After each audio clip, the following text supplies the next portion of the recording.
Chapter 803. Okira Ryuzo sat in his office, dressed in a suit and leather shoes. His sitting posture was upright and full of tension, like a leopard leaping out of the jungle, giving off an oppressive feeling of choosing people to devour. In Ban City, especially within the industry that he was in charge of, Okira Ryuzo did indeed have the nickname, Leopard Head Specialist, which was circulated in private conversations among people. One referred to his spirit, and the other referred to the old scars on his face.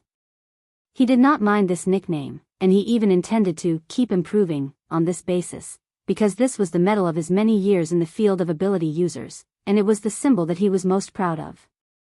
But now, the posture was still there, and he looked around, but he could not find a target to exert force on. Outside his office, his subordinates were hurrying back and forth, all moving and processing all kinds of documents, preparing for the sale and handover work that was coming soon. This made him feel even more that the foundation of his career had collapsed. To be exact, it should be a sense of powerlessness.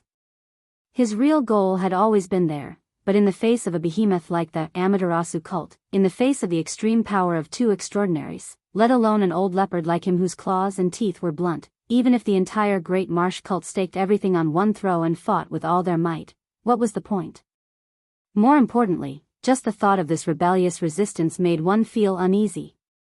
Just as he was sighing, his secretary called and asked for instructions. "Specialist, I'm sorry to disturb you, but we have received 2 quotations for the processing plant."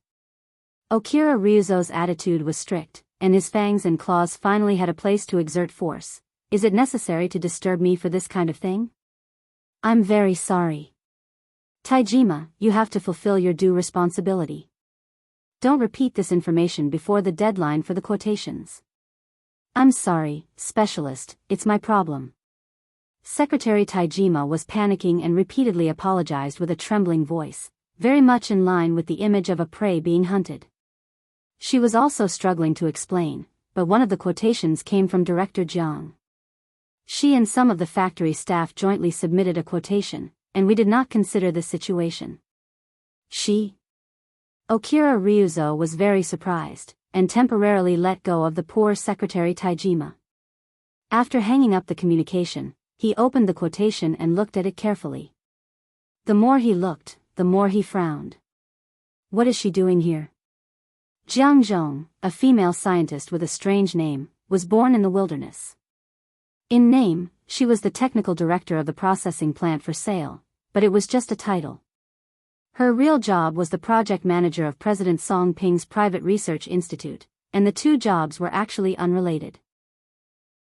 Oh, speaking of which, that project could be considered as the human resources department of the processing plant. Of course, this was just a joke. Did Madame Jiang really think that she was HR? If it weren't for the quotation sheet, Ao Ping and Rong San wouldn't have known that Jiang Zhong had such a close relationship with the middle and basic staff in the processing plant. Judging from the labor cost of the processing plant every year, the people on the list of quotations would have to go bankrupt to gather enough money to pay for the purchase. What a charming woman. Okira Rong San is amazed. She has not been in Osaka for many years, and even has the title of remote mentor, but how does she manage this network of interpersonal relationships? Frankly speaking, at this time, Okira Rong 3 clearly felt offended. After all, he was the person in charge of the processing plant. Anyone who was in his position would have their self-esteem hurt if they were unaware that a small circle had been created right under their noses. The problem was that he couldn't take revenge. Because Madame Jiang's other identity was that she was a close friend of the president for many years. She was the kind of close person that would make people doubt the purity of the friendship between a man and a woman. Okira Rong 3 was a little suspicious that the behavior of Jiang Zhong and the others was the president's idea. But soon he denied this idea, not to mention that the president didn't need to do this. In terms of relationship, although Jiang Zhong had the halo of close friend, Okira Rong 3 wasn't bad either. He grew up with the president, and he was 7 or 8 years older than the latter. He had always been the president's henchman, and could be said to be the president's eyes and ears, as well as his confidant. If there really was some arrangement, there was no need to beat around the bush. Okira Rong 3 gradually sorted out his thoughts. In the end, he still had to inform the president about this matter, but now the first problem was to figure out the plans of Jiang Zhong and the other bidders. Even without considering the factor of Jiang Zhong, the middle-level backbone of the processing plant's joint quotation also reflected their serious uneasiness about the current situation. For the church, it was a bad sign that they had lost control. At least, they didn't pass the confidentiality barrier. Okira Rong 3 thought for a moment, then dialed the number according to the contact information on the quotation list. The strange number brought a wonderful feeling. He was the actual person in charge of the processing plant, but he rarely interacted with the technical director of the factory, so he didn't even have a private contact number. This lady didn't have any consciousness of working for the Great Zhe Church or the Songping family. She was like a shadow that was neither close nor distant, hidden behind the friendship with the president. When the phone was connected, Okira Rong 3 maintained a businesslike attitude, but also added some elements of politeness and respect. Hello, Jiang Zhong, I am Okira Rong 3. Yes, I have received your quotation, and there are some details that need to be communicated. Oh, Jiang Zhong is in the factory? That's convenient, why don't we talk face to face? Tell everyone directly? Of course, we definitely have to talk, but Jiang Zhong, you are also a factory executive, you should understand that now is not a good time to talk between labor and management. It's hard for me to promise anything, after all, it happens suddenly, and there are considerable uncontrollable factors. The phone communication ended in a push and pull that lacked substantive progress. In essence, this round of dialogue was beyond Okira Rong 3's expectations. He thought that this was a business or even political negotiation, but in the end, in front of him, it was clearly a union leader, and it was the hot-blooded version. Ridiculous. Didn't this woman say that she was born in the wilderness? She usually presided over such a project with a gloomy and treacherous style inside and out. How could she be so naive in doing things? Did she stay in civilized society for too long that she forgot what the wilderness looked like? Osaka was not the wilderness, but the conflict brought about by survival and faith would only be more cruel than the disorderly wilderness. This was the situation faced by the Great Zhe Church. If they couldn't bear it, they could either escape or die. Well, an irresponsible person had already escaped first, in an extremely absurd way. The explanation from the headquarters shrine, was it really not a bad joke after drinking too much? Okira Rong 3 pulled off his tie and exhaled heavily, letting the absurdity and depression in his chest have a channel to release. At this time, Secretary Taijima called again. Specialist, I said don't disturb me. The president is here, the submarine is parked at the inner dock. Huh. This place was only a few steps away from the inner dock. While he was in a daze, the sound of a chair being pushed and pulled and Secretary Taijima's respectful greeting came from the outside. Aohei Rongzhou hurriedly stood up, rearranged his tie, and buttoned up his suit. As soon as he finished the action, the outer door was opened after a deliberate knock. The president of the Great Zhe Church, Matsudaira Yoshio, strode in. Okira Rong 3 hurriedly came out from behind the desk, bowed his head, and saluted, President. Matsudaira Yoshio was a man in the prime of his life who was less than 50 years old. He was skinny and had a casual crew cut. His slightly sunken face was also covered with a ring of stubble. He wore a casual suit without a tie, and his collar was open. He looked a little slovenly, giving off the feeling that he was more like an entrepreneur in the technology industry than the heir of a family shrine. In short, he didn't quite match the social atmosphere in Osaka. However, Okira Rong 3 knew that this president was a meticulous and ruthless person. Otherwise, he would not have been able to quickly rise to the top in the traditional environment of Osaka where old-school politics prevailed. In the entire Great Zhe Church, only the head of the shrine and the lord were above Matsudaira Yoshio. However, those two rarely asked about worldly affairs, so as the actual controller of the Great Zhe Church, Matsudaira Yoshio basically controlled the core power of the church, which happened in recent years. Matsudaira Yoshio sat directly in the seat that originally belonged to Okira Rong 3. He stretched his body and was very relaxed. Tonight, the TCC is holding a temporary coordination meeting. I came early, so I stopped by to have a seat. Okura Rong 3 bowed his head again. Thank you for your hard work, President. You don't have to pay attention to these etiquettes, sit down too. Okura Rong 3 thanked him again and sat on the guest sofa, his back still straight. His body was stiff, but his brain was working at a high speed.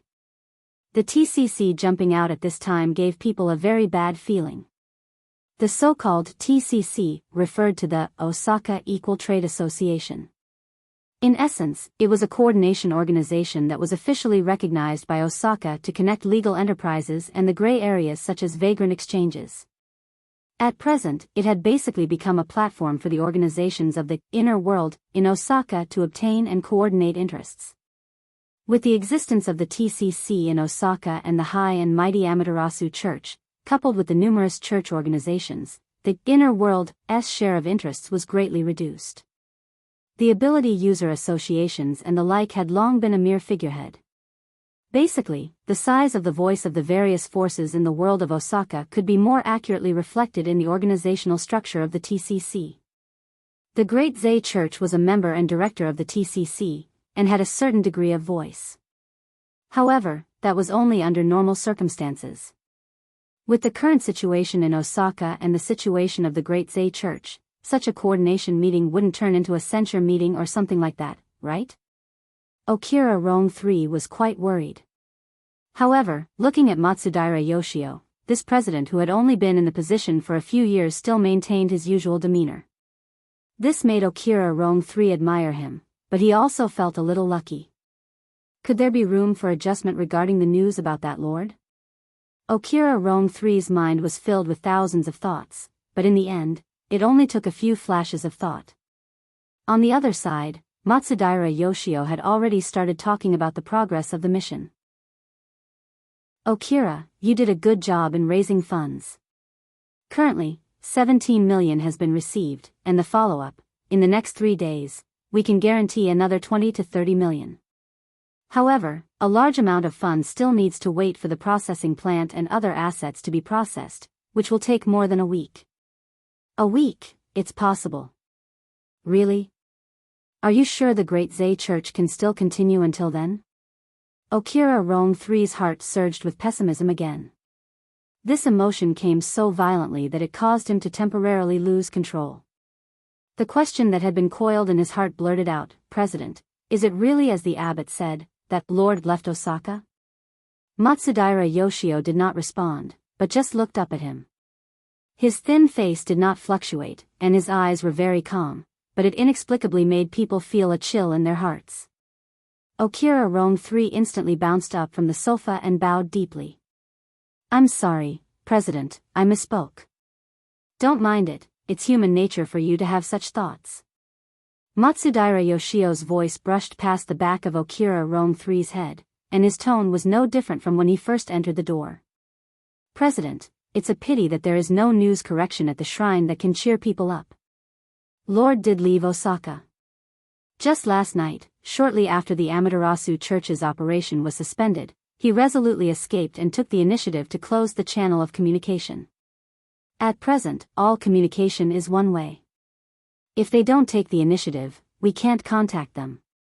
This statement was a little more detailed than the version that Okura Rong 3 had heard earlier, but it also brought more doubts. Okura Rong 3 raised his head, looking confused. But, why? That's a stupid question. Matsudaira Yoshio pointed out bluntly, since he ran away, of course, it's because he was afraid. You're surprised because he ran too fast. Although he had always known that in recent years, his president had become more and more sharp and direct, less and less like he was born in Osaka. But such sharp words that tore apart all concealment and even all dignity still made Okura Rong 3, who had served the Matsudaira family all his life and worshipped that Lord, speechless for a long time. His feelings were so complicated that it was difficult to describe. At this moment, Matsudaira Yoshio received a phone call and turned to communicate with the other side, which also gave Okura Rong 3 a chance to breathe and digest. He stood there, looking at the president behind the desk who was calmly communicating with others, and was a little dazed for a moment. The wilderness was really a place that changed people. Okira Rong III still remembered that Matsudaira Yoshio was a young man who was unwilling to be lonely and easily hot-blooded. He did a lot of stupid things, and many times he needed to clean up after him. The stupidest thing Matsudaira Yoshio did was naturally to leave the family's plan and wander alone to explore the wilderness. That was a big trouble that Okira Rong III couldn't persuade back then, nor could he handle. It was this, seriously out-of-line, adventure in Osaka's traditional family that changed everything. Matsudaira Yoshio finally returned safely from the wilderness. Through those years of experience, he had gained more knowledge and skills. The once hot-blooded young man seemed to have been reborn, becoming more profound and powerful day by day.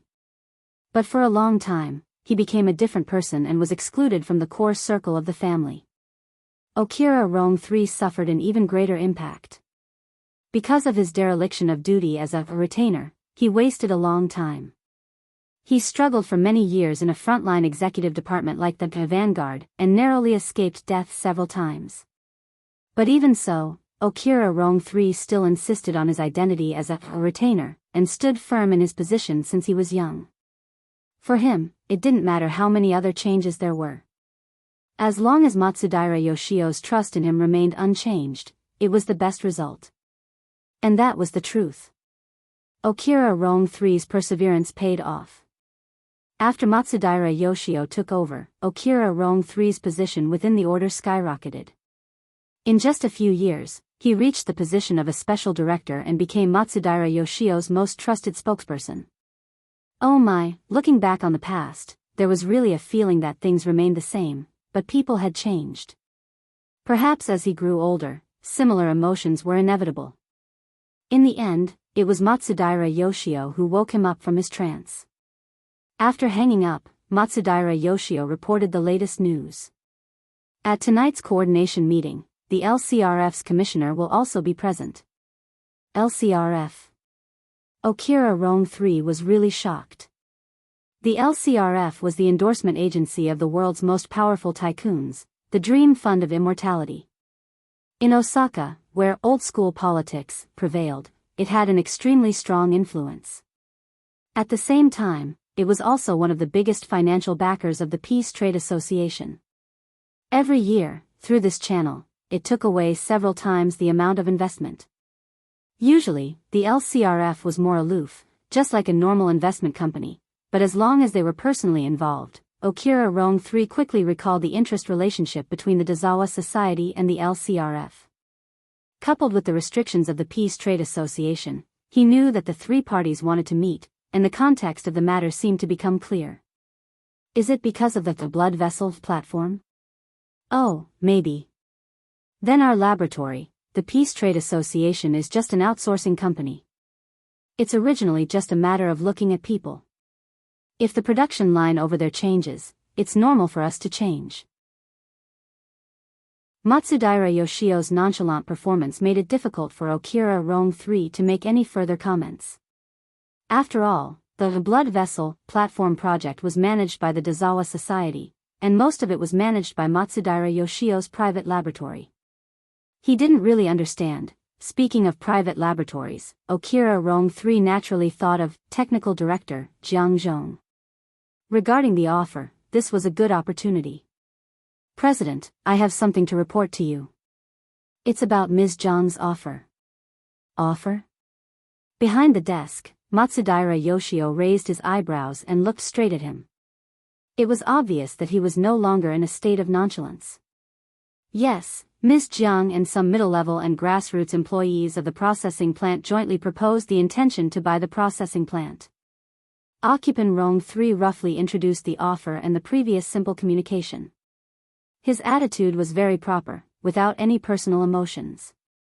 Originally, the processing plant was destined to be sold, and it didn't matter who it fell into. In the end, the criteria to determine whether this transaction was successful were how much could be realized, and whether it could satisfy his president.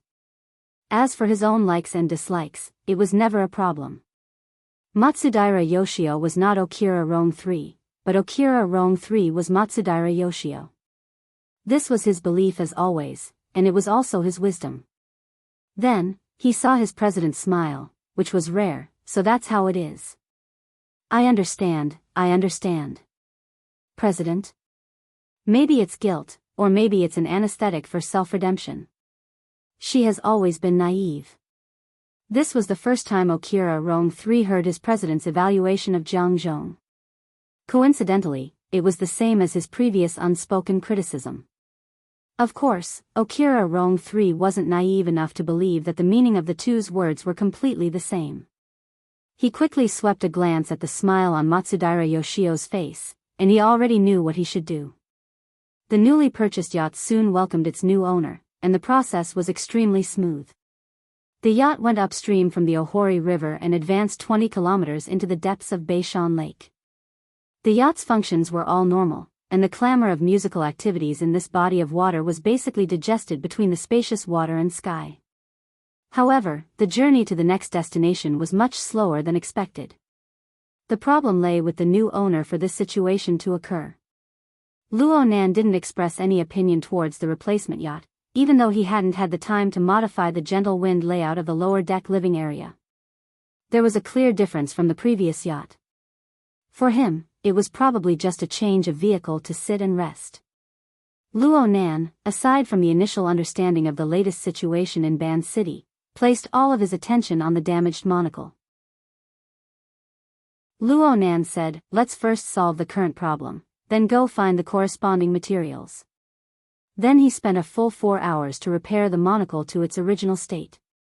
Moreover, he was still in the process of doing post-production tests. So Yinluo understood that the seemingly sparkling and transparent lens actually possessed an inconceivably complex structure and an even more inconceivably complex manufacturing method. From Luo Nan's mouth, it was just an imaginary structure. It was a temporary mold that needed to consume large amounts of energy at all times. She really didn't know how harsh the requirements would be if she were to use the so-called creation method to create it. It was hard for Yinluo to guess Luo Nan's experimental plan, but she was already nervous. While Luo Nan was working, she had already made a round of phone calls with the relevant intermediaries and manufacturers of the destination. She had to understand the market and not fight an unprepared battle. Since this was a relatively professional field, Yinluo didn't know whether her efforts would ultimately be able to achieve her wishes. However, when the effort people put in overflowed, they would often obtain some benefits from other sources. As she continued to communicate in depth with the local circles of Ban City, some unexpected intelligence information, especially the parts related to the Great Marsh Order, came to light. More and more details and rumors were exposed. After organizing and analyzing the information, Yinluo felt that it was necessary to give Luo Nan another report. So she took the organized information and once again entered the living area on the lower deck of the ship. It was already nighttime. Natural lighting was no longer enough to support the illumination of the living area. The warm and harmonious lights lit up, illuminating the light-colored tatamas and the most classic wood color of the wind. The entire living area was covered in a layer of warm luster. It actually looked quite warm. It was said that this yacht belonged to the president of the Great Marsh Jushur commune, Matsudaira Yoshio. That person was famous for being sharp and callous. His family life was a mystery, but who would have thought that he would approve of such a style? Oh, it was unexpectedly compatible with a certain someone. That certain someone was naturally Snake Tongue. This Northmont Yuehui was a curse master. She wore a traditional formal attire that matched the style of decoration in the living area. While Luo Nan was engrossed and Yinluo was busy, Snake Tongue wasn't assigned any tasks. She just stayed by Luo Nan's side. She poured tea, tidied up the layout of the cabin, and did some servant and attendant work. She actually knew quite a few things. When Yinluo arrived at the lower deck, she saw Snake Tongue kneeling in front of Luo Nan like a traditional Japanese woman from a TV series. She served him tea at a suitable temperature, then she retreated with a kneeling posture. The room was extremely quiet. There was only the rustling of the moon-white kimono against the tatamas. It carried the rhythm and sound of life. Snake Tongue's head was lowered the entire time. From Yin Li's angle, she could only see her meticulously combed jet-black hair, as well as her snow-white neck and a small portion of her back muscles under the illumination of the warm light. Even so, it was enough to make people sigh in admiration. Humans naturally lacked resistance to smooth and exquisite textures. Plus, the person before her eyes was warm and vivid. She possessed an outstanding figure and the beauty of her charm. She was nothing more than a living beauty. Yin-Lu wanted to extend her finger over and test the feeling. But from Yin-Li's perspective, the most moving aspect of Snake Tongue was that she was able to use her astonishing concentration to serve Luo Nan as he walked, sat, and laid down. She carved out those seemingly meaningless details for the sake of perfection. In terms of efficiency, there was nothing to criticize. If a company or an organization did things like this, they would be finished sooner or later. But when it came to interpersonal relationships, this method of doing things manifested a pious and pure attitude. It was as if it didn't involve any calculations. It was a matter of course and right. The essence of this method was classical, traditional, and old-fashioned. It was the morality and aesthetics that the vast majority of men yearned for. Right now, Luo Nan was sprawled on the tatamis. He was dressed like a young man that could be found anywhere on the street. But Snake Tongue's posture was clearly that of serving a noble. What era was it now? What kind of person was Snake Tongue? It was clearly impossible for her to be that type of person, but she was able to perform flawlessly. She was able to move freely and smoothly. Even though Luo Nan didn't look her in the eye, she didn't display any dismay or slackness. She didn't show any signs of acting. She didn't show any signs of impatience from beginning to end. She did her best to avoid disturbing Luo Nan's train of thought. But she was like the warm soup of a spring. She seeped in through the minuscule details. She was everywhere. Both of them were experts in serving others. Yin-Lu could understand how superb her methods were. She was ashamed of her inferiority. There was far too much observation and judgment involved. There might even be some high-level sensing abilities involved. She really is a terrifying woman. Yin-Lu sighed silently. She had placed an extraordinary amount of attention on Snake Tongue. To put it bluntly, it was because some sort of competitive crisis had turned into reality. The position of a secretary was far too easy to replace, especially a personal secretary. But then again, if one didn't care about the cost factor, what did it matter if there were one or two secretaries who could do things and were pleasing to the eye? Direct competition was stupid. It was far too normal for a person like Luo Nan to have people by his side. And the key to being dependents was that they each had a clear role.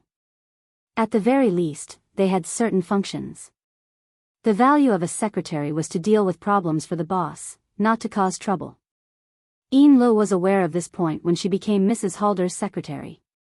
Yin-Lu adjusted her breathing and took off her shoes in the outer room. She arranged them neatly and quietly walked onto the tatami. Luo Nan was still deep in thought right now. She wasn't stupid enough to disturb his train of thought. She just knelt in a corner of the room and waited silently. Of course, Snake Tongue noticed her. She quietly moved over and brewed some fragrant tea for her. She silently offered it to her. Her posture was still humble, as if she were the lowliest of maids. Yin-Lu suppressed the slight uneasiness in her heart and bowed in thanks. Snake Tongue's courtesy toward Luo Nan was something she couldn't bear.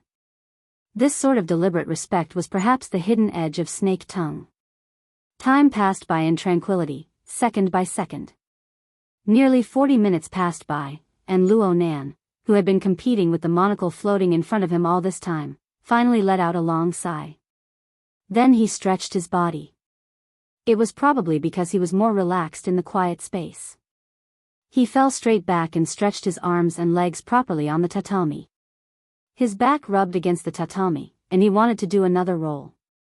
And at this time, Luo Nan finally broke away from his pure ego state. The true environment of his surroundings was reflected into his heart. He let out a sigh and hurriedly propped his upper body up. He was unable to conceal the childishness that had been suppressed to his bones no matter what. Luo Nan was a bit embarrassed, but he soon discovered that the other two people in the room were maintaining proper sitting postures.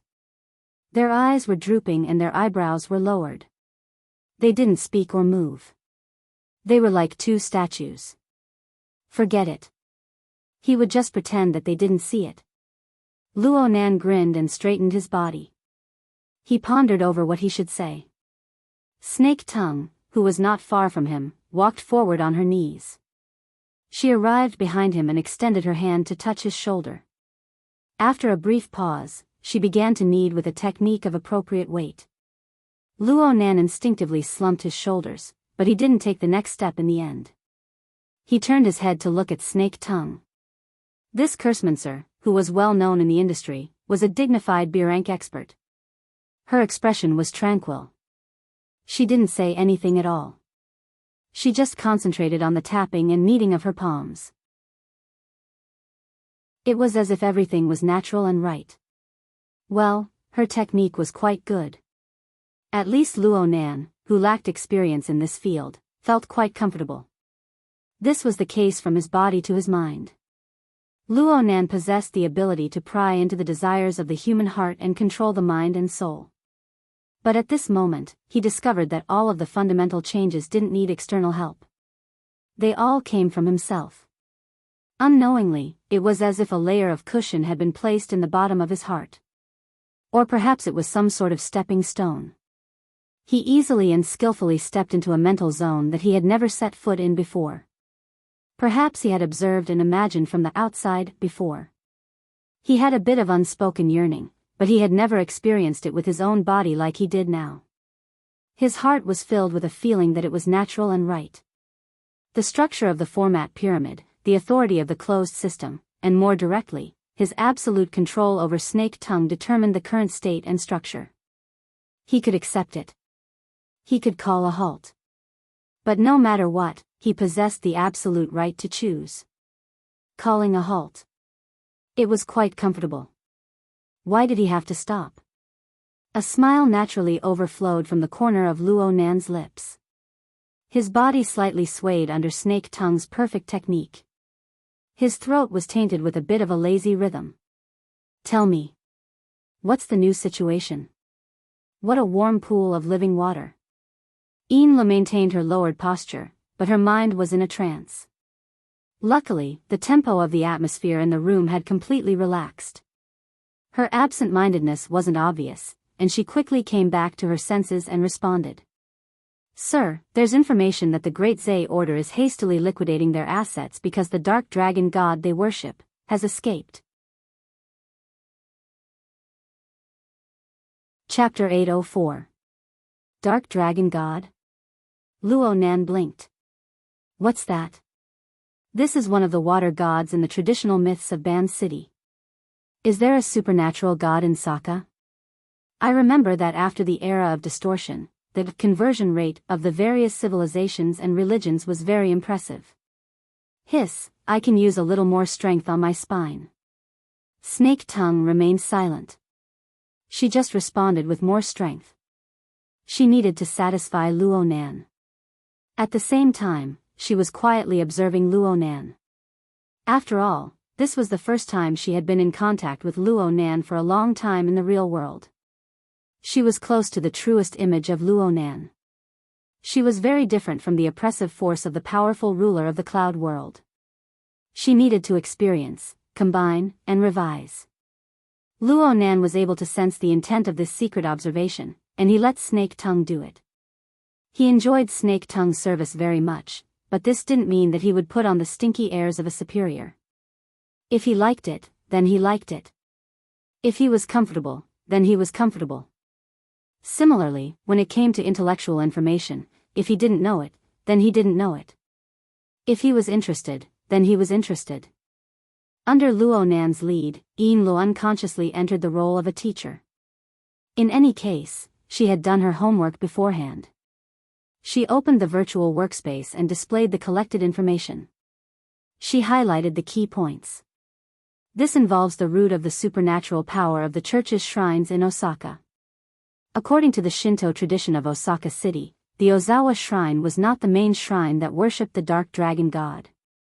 According to them, they worshipped the dark dragon god's desolation, which they had invited from the main shrine.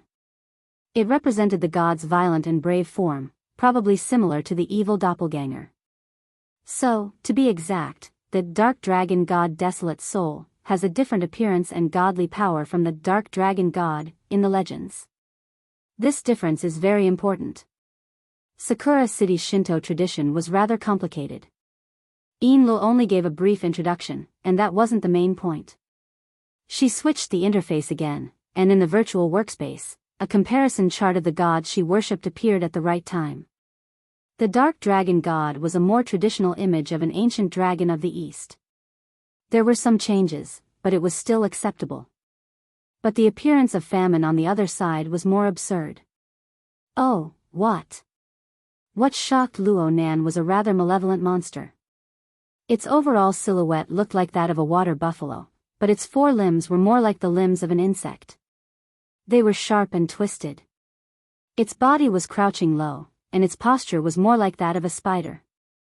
The appearance of this famine soul is similar to the ox ghost of the ancient island chain's legends. It is a type of demon. But here, demons and gods are often exchanged, so it is easy for the common people to accept it. Of course, this isn't some kind of demon. It's a type of mutant species that exists around Ban City. The mutant biologists here still name it ox demon, probably to fit in with Ban City's traditions. They are active in the coastal area of Ban City and belong to the aquatic species.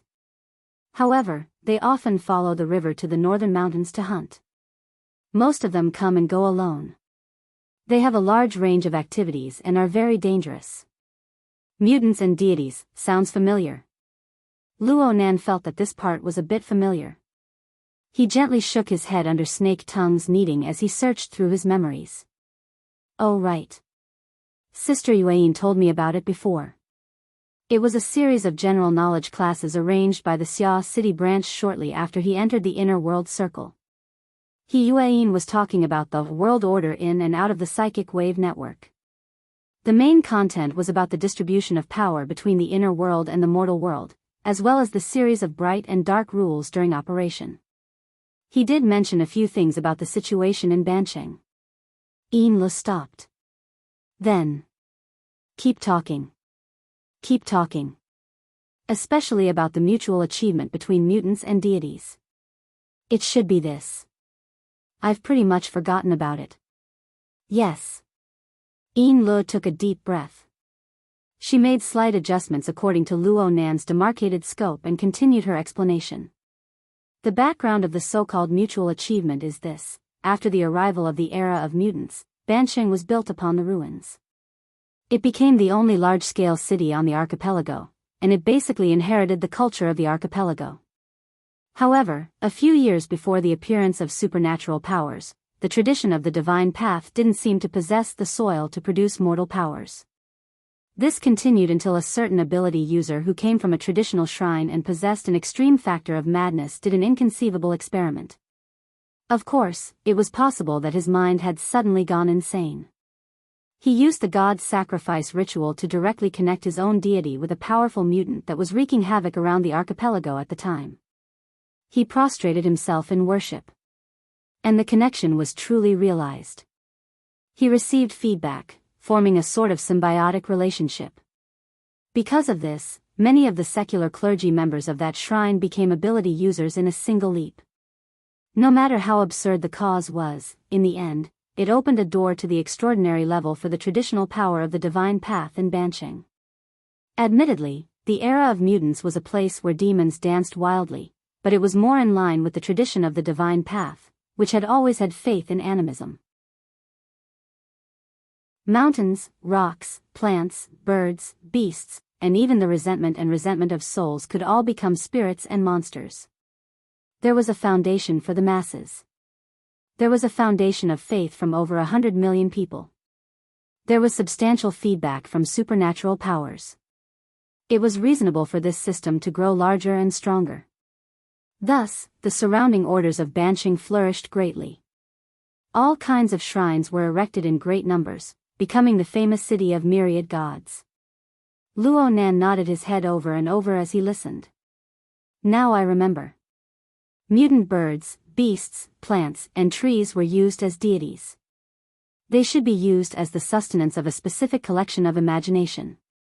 If the mental plane possesses the rule of a configuration, then there are mutants possessing supernatural powers as platforms and carriers.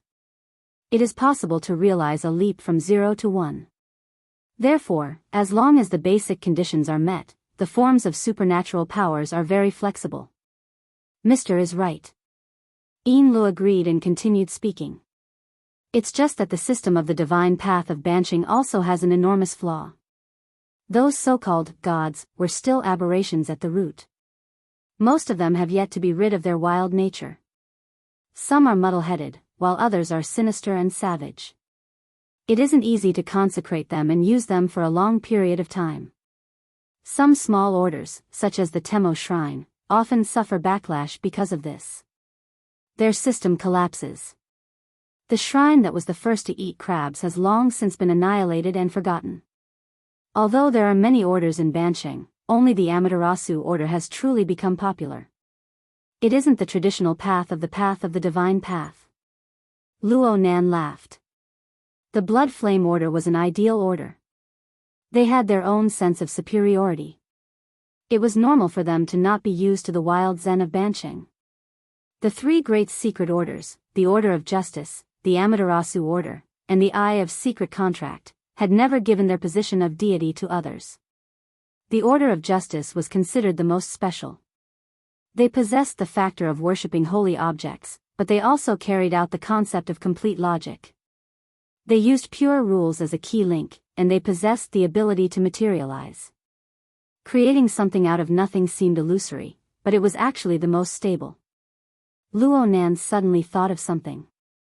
He turned his head and smiled at Snake Tongue. Your myriad spirit order is too casual. Their sacrificial rites and incantations are all over the place. They lack sincerity. I've made a fool of myself in front of my lord. Snake Tongue was calm. Although she was born in Bansheng, a lineage of the divine path that could be called pure law, her natural disposition was callous. She didn't have any protective heart. She just used Bansheng as a bunker, and the myriad spirit order was the outer cover of the bunker. It was fine as long as it had an appearance. If she had 1/10 of the concentration she spent on the massage today, the myriad spirit order would have a different appearance. Luo Nan was just speaking without thinking. He indicated for Enlu to continue explaining. Enlu changed the page of the virtual work area, focusing once more on the Great Zay Order. The Great Zay Order is quite mature compared to the other mediocre Temo Shrine. It is said that the dark dragon god wilderness soul they consecrate, the Great Zay Order, has gradually grown in wisdom over the past few decades. Its spirituality is quite high, and it can even communicate with people. But it is precisely because of this that its reactions are more uncertain. According to the information, I have basically reconstructed the situation from last night. Here is an example that is more tragic than the Great Zay Order. There is a Honda shrine to the west of Bansheng.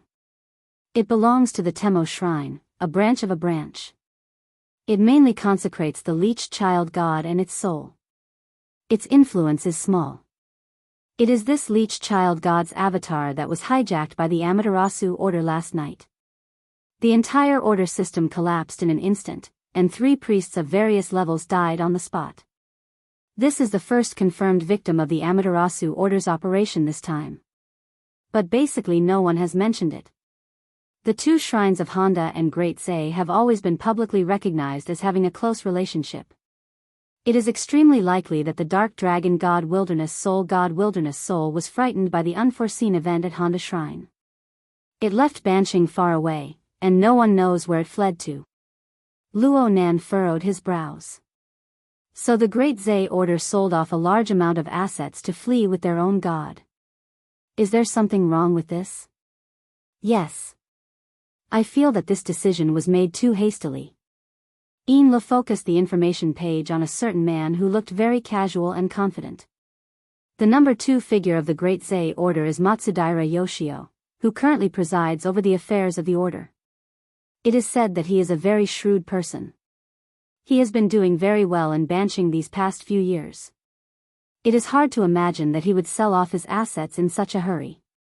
But it is also possible that he received other information. We need further information to support this. Luo Nan shook his head. The Great Zay Order was just a small detail in the overall situation of Banqing. He paid more attention to the situation of the Amaterasu Order. So what if they are from other orders and shrines? The Honda Shrine and the Great Zay Order are already in this state. Don't they have the slightest bit of sympathy? Can they still hold on? The Dark Dragon God ran away. So what if there are other so-called gods? This. A voice suddenly interrupted Yin Lu as she was preparing her words. There won't be any changes. Snake Tongue just happened to pinch the back of Luo Nan's neck. She moved closer and spoke in a soft voice. Her warm breath was extremely pleasant. Luo Nan's neck turned slightly along with the moderate strength of her fingers. He asked without thinking, why? The orders and shrines of Banqing have long since gotten used to living under the control of the Amaterasu Order. It's just like how the common people are used to making a living under the shadow of a giant corporation. Some people are muddle-headed. Some people have some experiences, but they aren't willing to think deeply about it. Some people have thoughts of struggling, but they don't have the strength to struggle. Under such a general trend, 99% of the people will maintain their established path and complete the role they were given. This is tradition. This is also the basic rule of living within. Even if they are destined to be dealt with tomorrow, they will still have to compare the result of being dealt with and the result of violating the rules. Which one is more miserable? In the end, most of their choices will still be carried out according to the established rules. Her warm voice and soft words revealed a sense of coolness and indifference. It made Luo Nan raise his eyebrows. They can't even muster the thought of resisting? Why would they resist? Snake Tongue laughed softly. The appearance of the god path of Banqing can deceive ordinary people. But who doesn't know what's going on when it comes to ability users? The various orders and shrines can only use the name of one spirit, four souls to cover up and deceive themselves. It can be said that the tradition of the god path has already become a deformed monster after entering the age of distortion. For the sake of obtaining supernatural strength, people think of every way possible to support and please those ignorant and violent mutants. These rules themselves don't possess the value of maintaining them. For many people, the Amaterasu Order's nation of gods is more interesting than the tradition of the god path that has gone astray. Nation of gods? Luo Nan heard a new term and asked subconsciously. Snake Tongue seemed to believe that she had already said too much as a maid. She smiled slightly and her gaze shifted to Yin Lu. Yin Lu received this favor with a smile. Of course, everything was built on the foundation of doing her homework. She flipped to a new page of information and displayed a tree diagram. The Amaterasu Order has been promoting the so-called Nation of Divine Treasures for the past few years. They say that the Fusang Divine Tree, constructed by true gods, has 10 parallel suns, each divine treasure. Each divine treasure is a world, and each world is the dwelling place of the gods. Aside from the supreme gods, there are also clones, souls, and auxiliary gods that reside there. Their ranks are clearly distinguished. Luo Nan instantly understood. These seats are all reserved for the shrines of the orders of Banqing. Exactly. In recent years, the Amaterasu Order has viewed Banqing more and more as a forbidden land. Perhaps they want to establish a nation of gods system on the foundation of the city of myriad gods. It is similar to the tradition of the god path of Banqing, but it is actually different. It is very much in line with the cultural traditions here. As for what will happen after harvesting these mutant gods, it is hard to guess right now. Snake Tongue's fingertip streaked across the back of Luo Nan's neck. She continued to speak softly and slowly. She added, there is no need for a reason under power. But if there really is one, then the people of Banqing will be quite satisfied.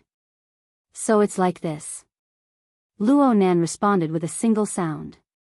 Then he narrowed his eyes and spoke no more.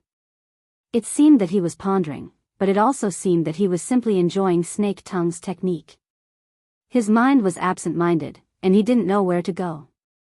This period of silence lasted for an especially long time. Normally, Yin Li's mental fortitude was lacking. However, Snake Tongue was present before her eyes. She more or less had a competitive streak in her heart. She saw that Snake Tongue was humble and calm when she accompanied Luonan. Inla didn't want to fall behind. She secretly learned from Snake Tongue, and out of nowhere, she gained a tranquil air. She endured through the most unbearable period of time. The cabin returned to silence. Only the soft sound of the ripples of the ship traveling at low speeds could be faintly heard. It gave the warm cabin a layer of coolness. Nearly 40 minutes had passed by the time Luonan opened his mouth again. He let out a sigh of emotion. Banshing doesn't have the psychic wave network, but the overall structure of the mental domain is quite lively. Sure enough, each place has its own custom. Ian Lee's somewhat stiff mind suddenly woke up. Sir, are you referring to? I'm talking about the surrounding environment of the mental sea. You've listened to my lessons, right? Yes. The madam has requested that everyone in the order from top to bottom repeatedly research and study it. Ha ha ha, there's no need to be so exaggerated. Luonan's body and mental state grew more and more relaxed under Snake Tongue's exquisite technique. He laughed and waved his hand. It's fine as long as you know a few words that I forcefully named. I'm talking about Bansheng. Normally, the mental sea is chaotic and orderly. As the cage bubbles are born and extinguished, there is a relatively clear trend. It gathers towards a few relatively solid existences. Some of the gatherings are arranged in a very orderly manner. Layer upon layer of accumulation and operation. Some are done especially well. They make full use of the accumulation of believers. Even those who don't have the qualifications to enter the Overlook Abyss District can make contact and probe in, using some of the power there. This is the meaning behind the existence of a large number of orders and shrines. Looking purely from the usage of supernatural powers, the atmosphere here is actually better than that of Xia City. It's more efficient, and it has more configurational thinking. However, it's a lot less independent. It's all the same. There aren't too many surprises. It lacks the power of barbaric growth. It's like something in a petri dish. Yeah, if you zoom in a bit more, it's like a greenhouse. This must be the most authoritative review from the perspective of configuration, right? Inla memorized these words in her heart. She pondered a few times, and she suddenly realized something. Sir, are you saying that there are people deliberately guiding and cultivating here? Is it the Amaterasu order? But they've only been established for 20 to 30 years. The deformities of the divine path and the mutual achievement of each other happened even earlier. It doesn't matter who planted them. They're harvesting them anyway. No, it's like the ingredients for the meal have already been prepared and put into the pot. They can be done right away, but someone interferes midway. Let's not even talk about the operation being halted. The duck that was about to enter the mouth has flown away. TSK. It seems like I'm the reason. Huh. The Luo family's sandwich domain. It doesn't seem easy to explain. In short, it's a continuous effect caused by the interference of space and time. If the Amaterasu order has really delayed their operation because of the turbulence of space and time, then I'm most likely involved. If they catch me, I'm afraid they'll fight me to the death. Amidst Luonan's loud laughter, Snake Tongue's kneading motion paused for a moment. Inla cast her gaze over, but she didn't dare to linger on Luonan's face.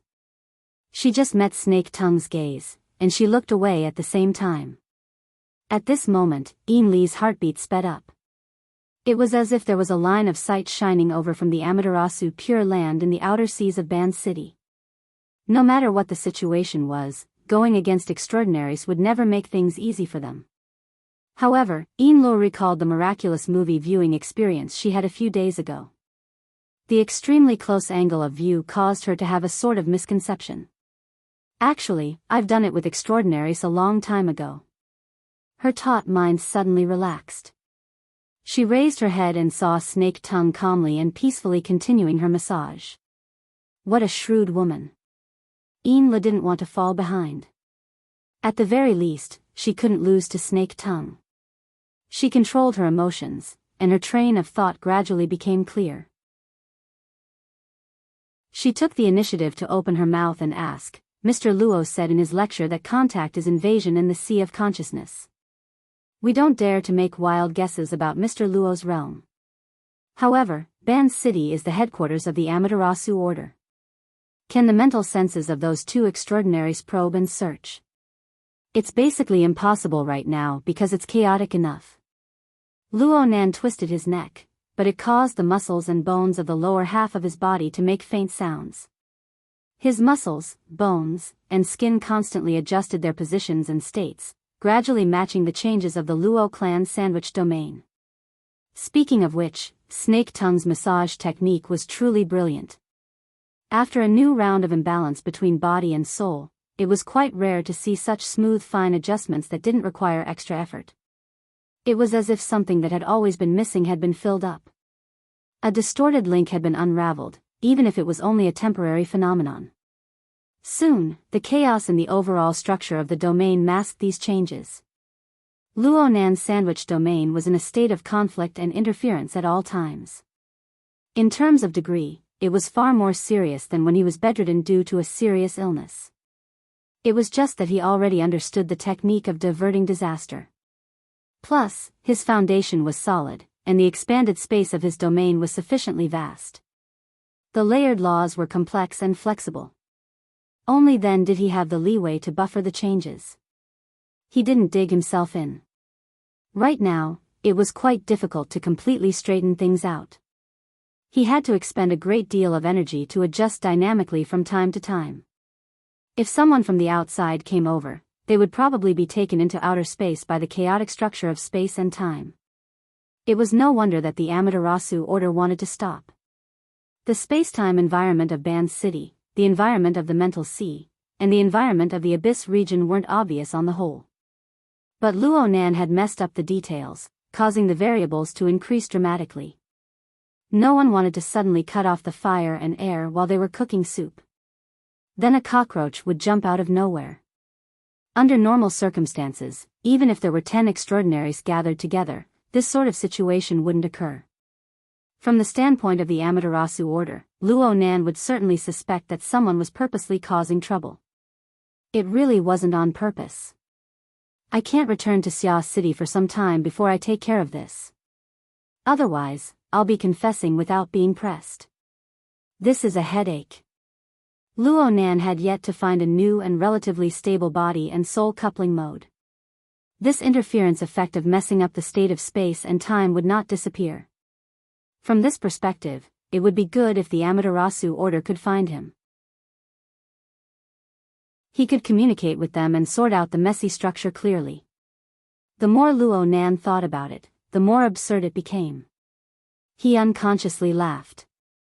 The more he relaxed, the more Inlo reflected. I've been acting in a high-profile manner in Ban City these past few days. It's a bit inappropriate. My identity and financial channels can't be hidden from people with intentions. With the current sensitivity of the Amaterasu Order, if I follow the clues, I'll be able to find some clues about my whereabouts. Also, there are many people in the market we're going to. Shouldn't we? It doesn't matter. You're here. You have a completely unrelated relationship. They won't think of me. Luo Nan looked at Snake Tongue. Look. This is a good example. We can learn from it. Snake Tongue's wide sleeves hung down. She used her palms to exert force on Luo Nan's shoulder blade. Most of her body stuck to Luo Nan. She looked quite forceful, but her breath was light. It was gentle and drawn out. Even her voice was soft and sweet-sounding.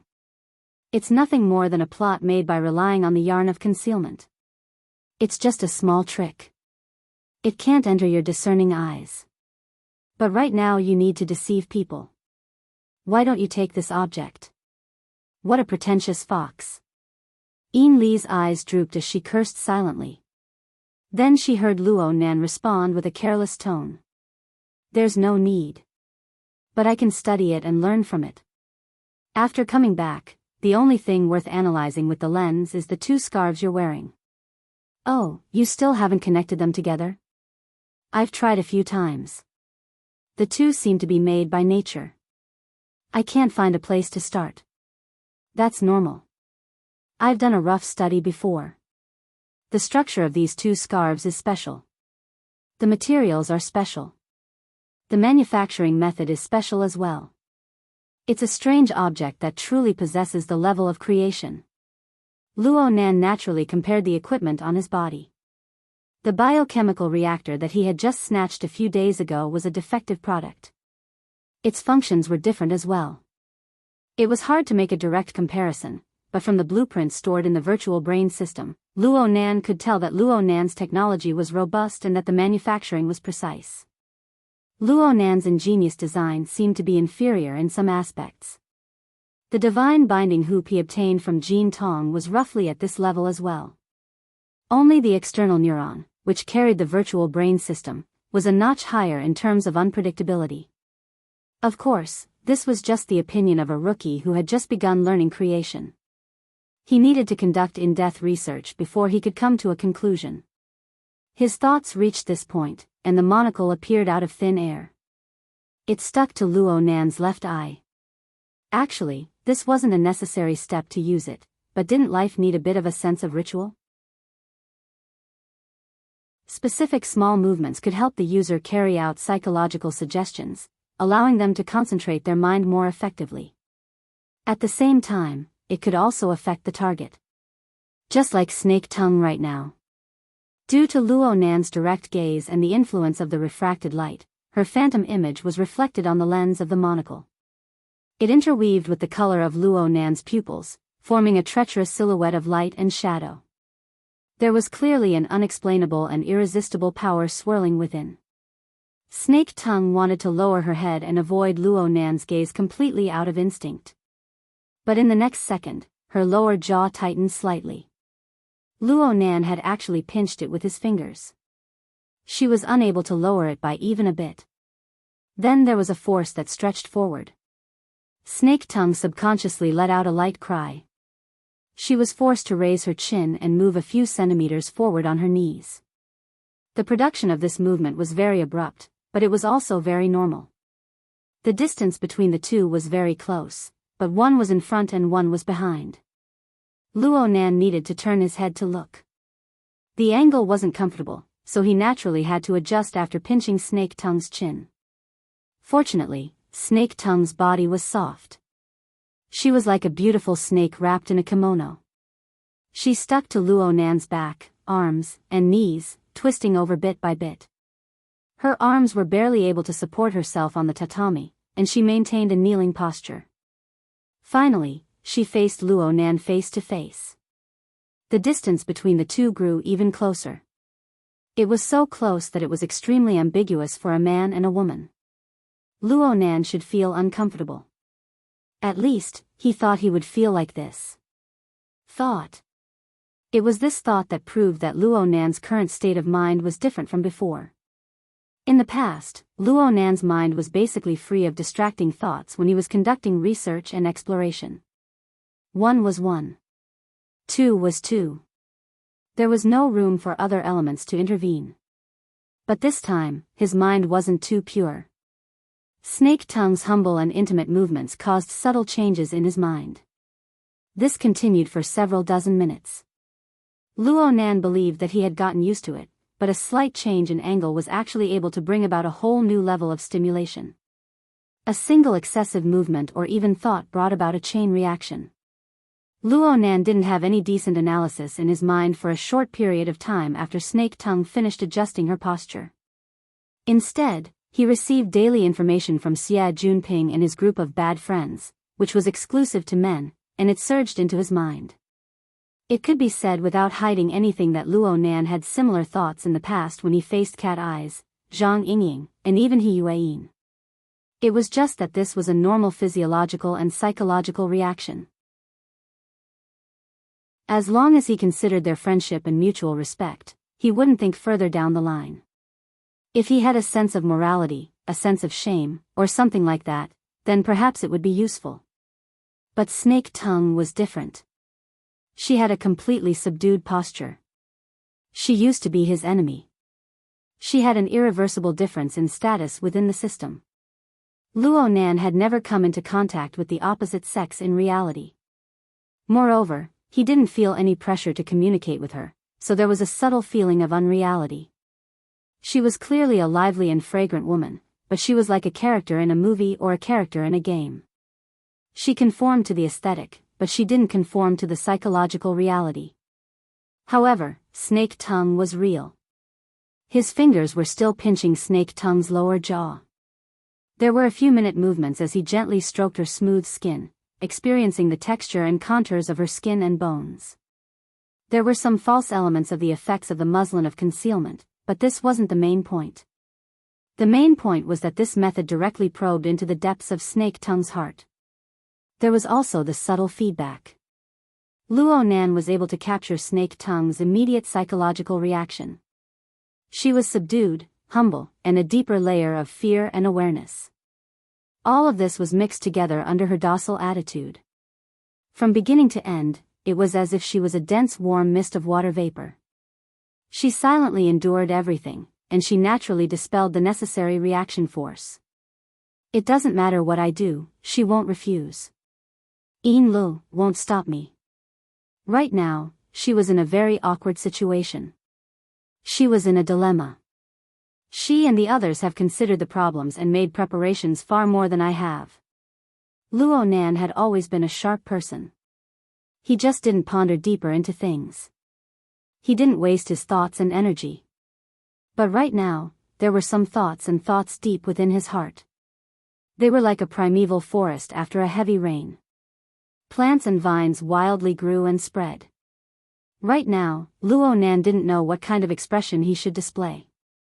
The collapse of his mental barriers combined with his shallow experience allowed his face to maintain a tranquil or wooden state. He completely obliterated the uneasiness from his new experiences. His thoughts dominated everything as if it were a matter of course. Emotions and thoughts caused changes in the body. Perhaps it would be more accurate to reverse the cause and effect relationship. Luo Nan had the ability to sense the more detailed things within his body, but he no longer had the mind to delve into them. He just felt strange and a bit awkward. But he felt more comfortable. Extremely comfortable. Whether it was the rise and fall of his blood energy or the circulation of his thoughts, everything was free and smooth. He really liked this state. Of course he liked it a lot. Next. Luo Nan's finger was about to move down, but he had already let his fingertip streak across the tender flesh under Snake Tongue's lower jaw, moving down along her neck. Snake Tongue's lower jaw didn't have the strength to support it, but she still maintained her original posture. She didn't move at all, allowing her fragile and slender neck to be exposed. It was a posture that defied the instincts of living creatures. It was as if she was displaying an attitude of stretching out her neck to be slaughtered. However, her calm and gentle aura carried a devout awareness. It was just like this. It perfectly conformed to the positioning system of the format pyramid. It made all of Luo Nan's movements possess the righteousness and dignity of a monarch bestowed by God. Justice on the intrinsic plane and stimulation on the perceptual plane fused together. Luo Nan didn't have any reason to stop. Bang! The radiance suddenly flashed within his brain. It was as if friction brought forth wind, sweeping the surging emotions into a dark corner. The grayish-white radiance from the virtual brain's interface was relatively dim, but the information it brought possessed an overwhelming sense of existence. Luo Nan was stunned for a moment. The mast of reason reappeared amidst the tide of emotions and instincts in his mind. He rapidly outlined the complete outline of the boat of logic within his habitual thinking that had accumulated over the years. What did I do when I pinched Snake Tongue's lower jaw earlier? Analyze the gauze of concealment. Analyze it? He didn't do anything. On the other hand, in the virtual brain interface, another, new element, had appeared after the night-level internal colonization basic biochemical reactor. It wasn't the gauze of concealment. It was the gauze of concealment plus the gauze of silence. These two strange objects existed within Snake Tongue's body at the same time. It was said that they once belonged to one body. The virtual brain's interface clearly verified this point. The image of the two pieces of fine yarn in the virtual brain's interface was like two interweaving and coiling wisps of green smoke. They could fuse into a ball at any time, but upon closer inspection, no matter how much they interweaved and changed, they were still distinct and not the slightest bit chaotic. More importantly, the interface showed that the analysis progress had already crossed 15%. This was an astonishing speed. It was much faster than Jean Tong's psychic light seed. It seemed to be a level higher than the biochemical reactor. Half a year ago, he had analyzed the biochemical reactor from Li Yue's body and found its true appearance. He had spent a total of 40 minutes. Looking at the current situation, he might be able to solve the problem in less than 20 minutes. Oh, maybe 10 minutes? Luo Nan had done a lot of research, and he had a basic understanding of the analysis mode of the external neuron. The biochemical reactor had an extremely fast analysis speed. The database already had the corresponding information. All he needed to do was to search for it. Jean Tong's psychic light seed belonged to the electromagnetic configuration category. Even though there were differences in Jean Tong's personal style and details, the general structure and outline remained the same. The analysis speed wasn't slow either. For instance, the Blood Soul Temple, Mo Luan, and Yuan X clearly didn't exist in the database. They could only start from the beginning, and they were often stuck in progress. Luo Nan needed his own understanding to be in place in order to advance faster. As for the Wraith sign, its system structure conflicted. Basically, there was no need to think about it. Clearly, the yarn of concealment and the yarn of silence belonged to the biochemical reactor situation. However, this pair of strange objects was clearly on Snake Tongue's body. Luo Nan didn't deliberately use interference waves to sense and detect them. The virtual brain system had already analyzed them, and they were naturally incorporated into Luo Nan's own system. Their ownership was clear.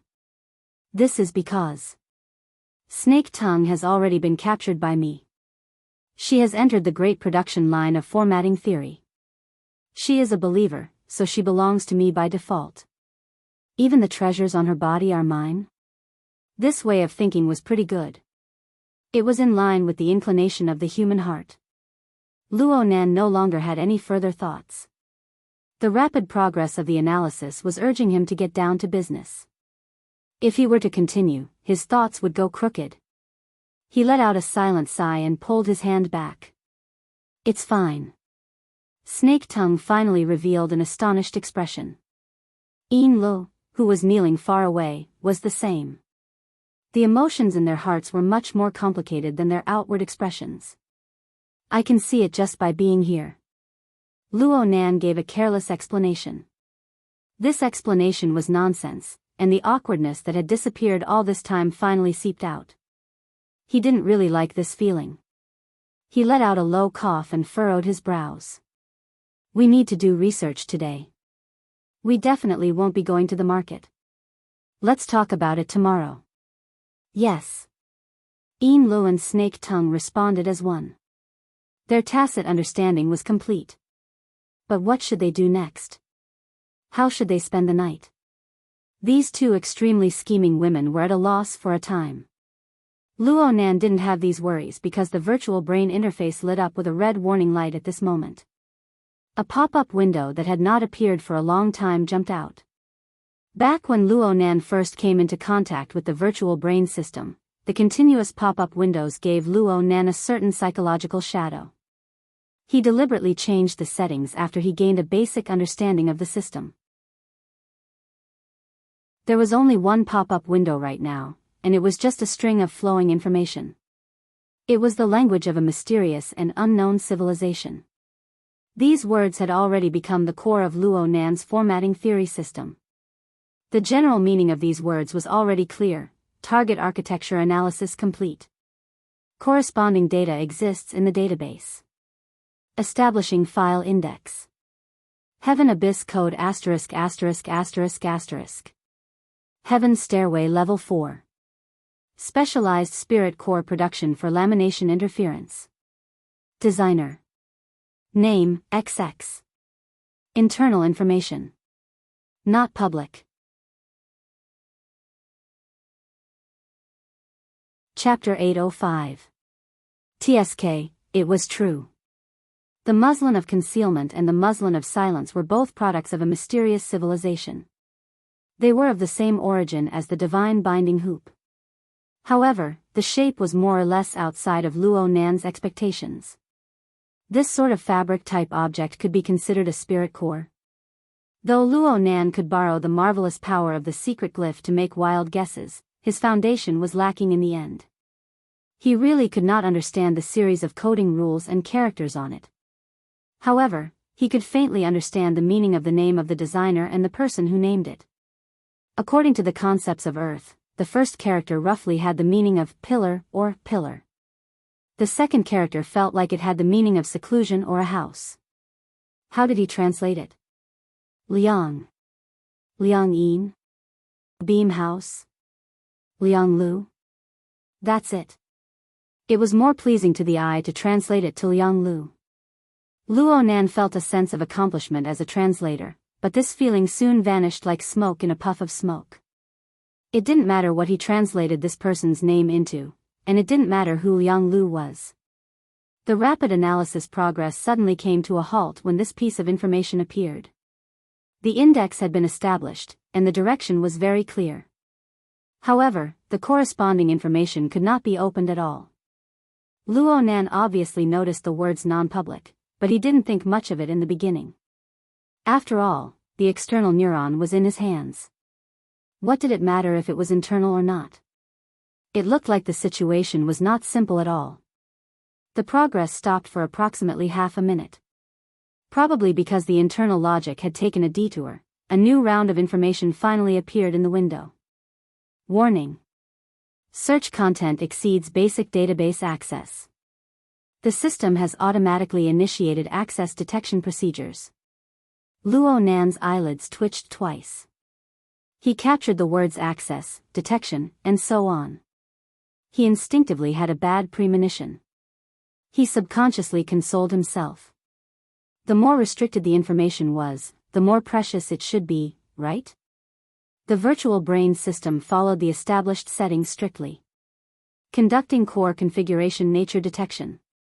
Core configuration fusion type replacement process detected. Temporary ownership change completed. Access detection complete. Holder's current access ownership, temporary. Knowledge search, expert level, pending detection. Resource transfer, sergeant rank, pending detection. Heaven Abyss network, none, not connected. Warning. Holder's access is insufficient. Index has been erased. The corresponding information has entered special protection procedures. Hey! Luo Nan blurted out, attracting the attention of Snake Tongue and Yin Lu. But he did not know it at all. He simply pressed the virtual brain system with his telepathic thoughts, but after a round of operations, not just progress, even the information about Liang Lu in the pop-up window and the images of the veil of stealth and the veil of silence that he had mostly parsed were wiped clean. It was as if nothing had happened. What the hell is temporary? Luo Nan laughed in anger. It had been more than half a year since Luo Nan obtained the external neuron. Only today did Luo Nan realize that he was just a temporary holder. What if he met the real owner one day? Would he be able to break out of his head and return it to its rightful owner with a wave of his hand? Luo Zhongheng, my dear father, this is the present you gave your son for his birthday? But Luo Nan's smile was real.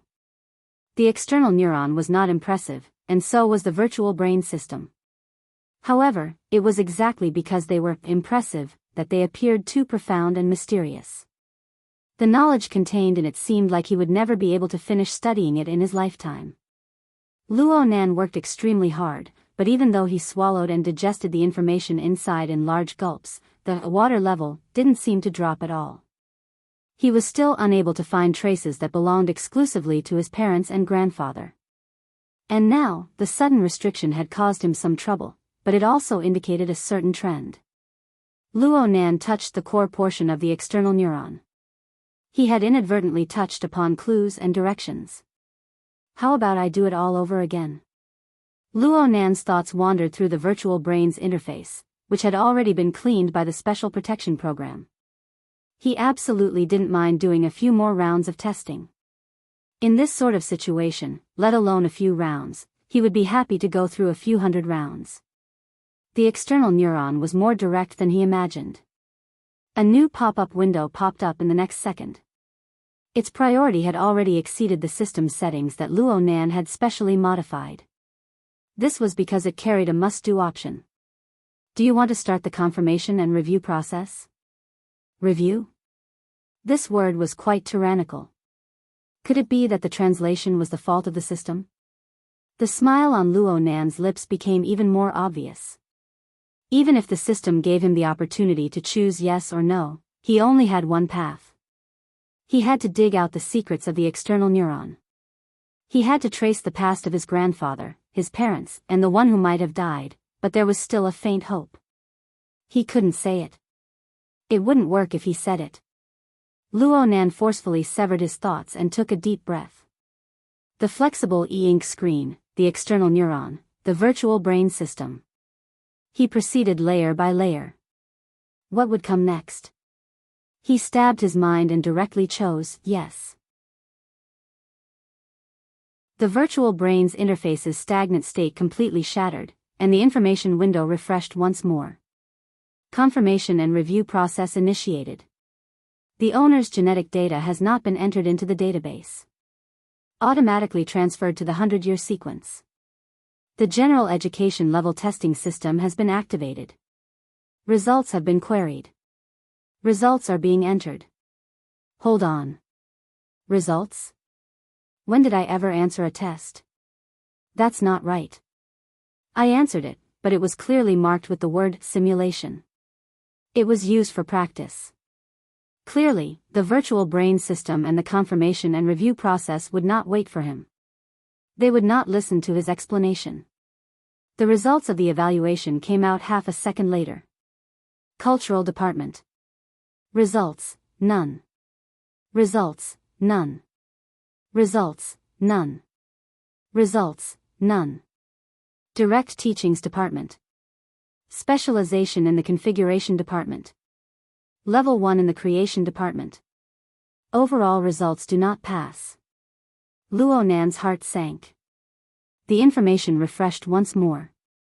Subject specialization meets additional requirements. Calculating specialization bonus. General knowledge question bank is not weighted enough. Additional question bank data is transferred out. Specialization direction is being evaluated. Determining the direction of space-time configuration. Determining additional question difficulty to be specialization level 3 in space-time configuration.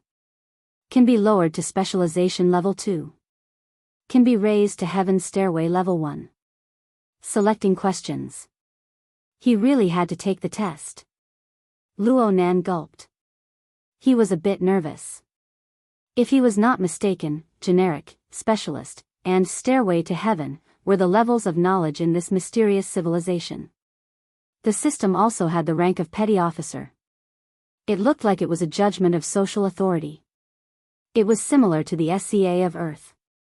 It was not easy to make wild guesses about the mysterious civilization's method of judgment.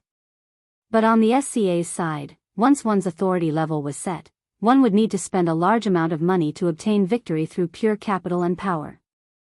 Otherwise, one could only accumulate credit and contributions bit by bit. One step behind, and one step behind, one step behind. Warning. No corresponding questions have been found in the local question bank. Automatically linked to the Heaven Abyss mirror system. Link to relay signal. Signal not linked. Signal already linked. Link broken. Warning. Link signal strength is extremely weak. Unable to link. Confirmation of authority review procedure failed. Bang! Luo Nan's fist smashed down, directly smashing the tatami into pieces. Snake Tongue and Yin Luo were both stupefied on the spot. Luo Nan's previous shouting and laughing was already very strange. Now his anger was completely without reason. Yin Luo wanted to ask, but at this time, the monocle floating in front of Luo Nan's left eye seemed to have a problem. Fine cracks blossomed on it, looking as if it could shatter at any moment. From Yin Li's angle, it was as if she could see the callous vertical pupils of a viper. They were filled with a dense feeling of inhumanity. Her courage to speak was completely drained in an instant. Whether it was Yin Lu or Snake Tongue, they both lowered their eyes and bent their backs. They just stared at the tatami beneath them like statues. So they didn't see the subtle change in Luo Nan's gloomy face behind the cracked monocle. Luo Nan felt the lens heat up slightly. The element that stimulated it was unexpectedly very far away. It was far behind the barriers of space and time, in the space of the tree hole of the mist maze where the lens was located. Right there, the torrents of information from every corner of the maze were still as chaotic and violent as ever. However, as the lens, at the center of the tree hole, the screening efficiency of all the information had been significantly accelerated, and the corresponding consumption had been significantly increased, to the point that the spacetime of Earth was affected. It seemed that some sort of clue had been exposed. Luo Nan reached out to touch the lens. The already extremely frail structure really couldn't hold on any longer. It shattered in an instant, transforming into faint water vapor that dissipated into nothingness. Luo Nan didn't care about this. His attention was divided into two. One returned to the space of the tree hole, and the other stayed within the virtual brain system. Then he saw the virtual brain system's information window undergo a new round of refreshing. It repeated the previous steps. Confirmation of authority review procedure initiated. Connection to Heaven Abyss mirror system. Connection to relay signal. Signal not connected. Relay signal? How could there be such a coincidence? Luo Nan thought about the origins of the external neuron. It was actively connecting to this signal. There was certainly a close connection between this signal and the chaotic information flow of the mist maze. Luo Nan suddenly stood up. Such a large movement caused Snake Tongue and Yin Lu to raise their heads to look at him. Luo Nan wasn't in the mood to pay attention to them. He turned around and walked toward the master bedroom. Luo Nan's mind had already turned in many circles in the time it took him to take 2 steps. He seemed to recall that there were settings for functions like receiving signals and network links. Found it.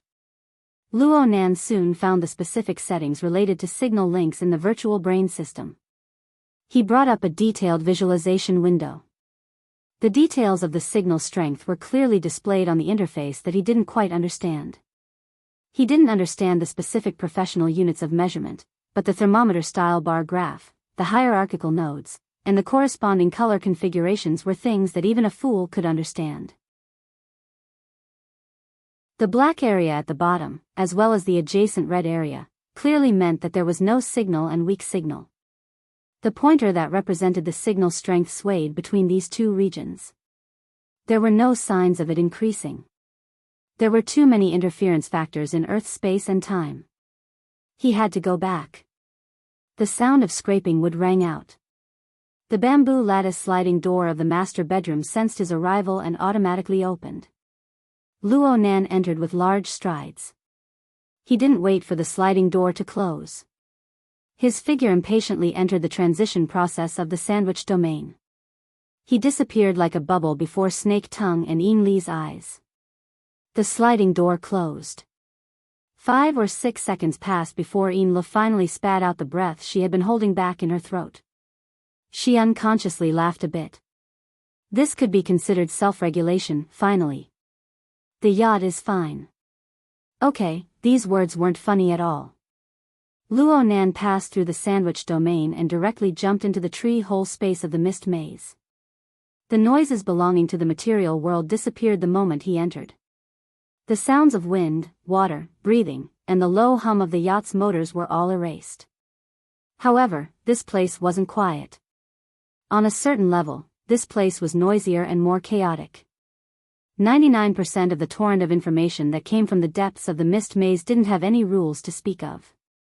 It just poured in like a swarm of bees. Humans were essentially creatures of experience. They relied on experience to generate imagination and construct basic cognitive logic. It was fine to completely ignore the information that couldn't be incorporated into the scope of experience, but one had to forcefully sort it out and deal with it for a long period of time. It was absolutely not like what Luo Nan had told Roy Wen before. It was forever overflowing with interest. Coolness, calmness, and patience were the most basic requirements when working in the tree hole. Therefore, Luo Nan forcefully endured the impatience in his heart.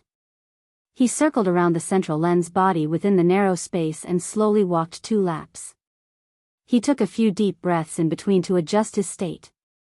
2 minutes later, he repositioned himself to the information window of the virtual brain system. Then he saw that the indicator of signal strength had slightly increased compared to the one on the yacht. A slight increase.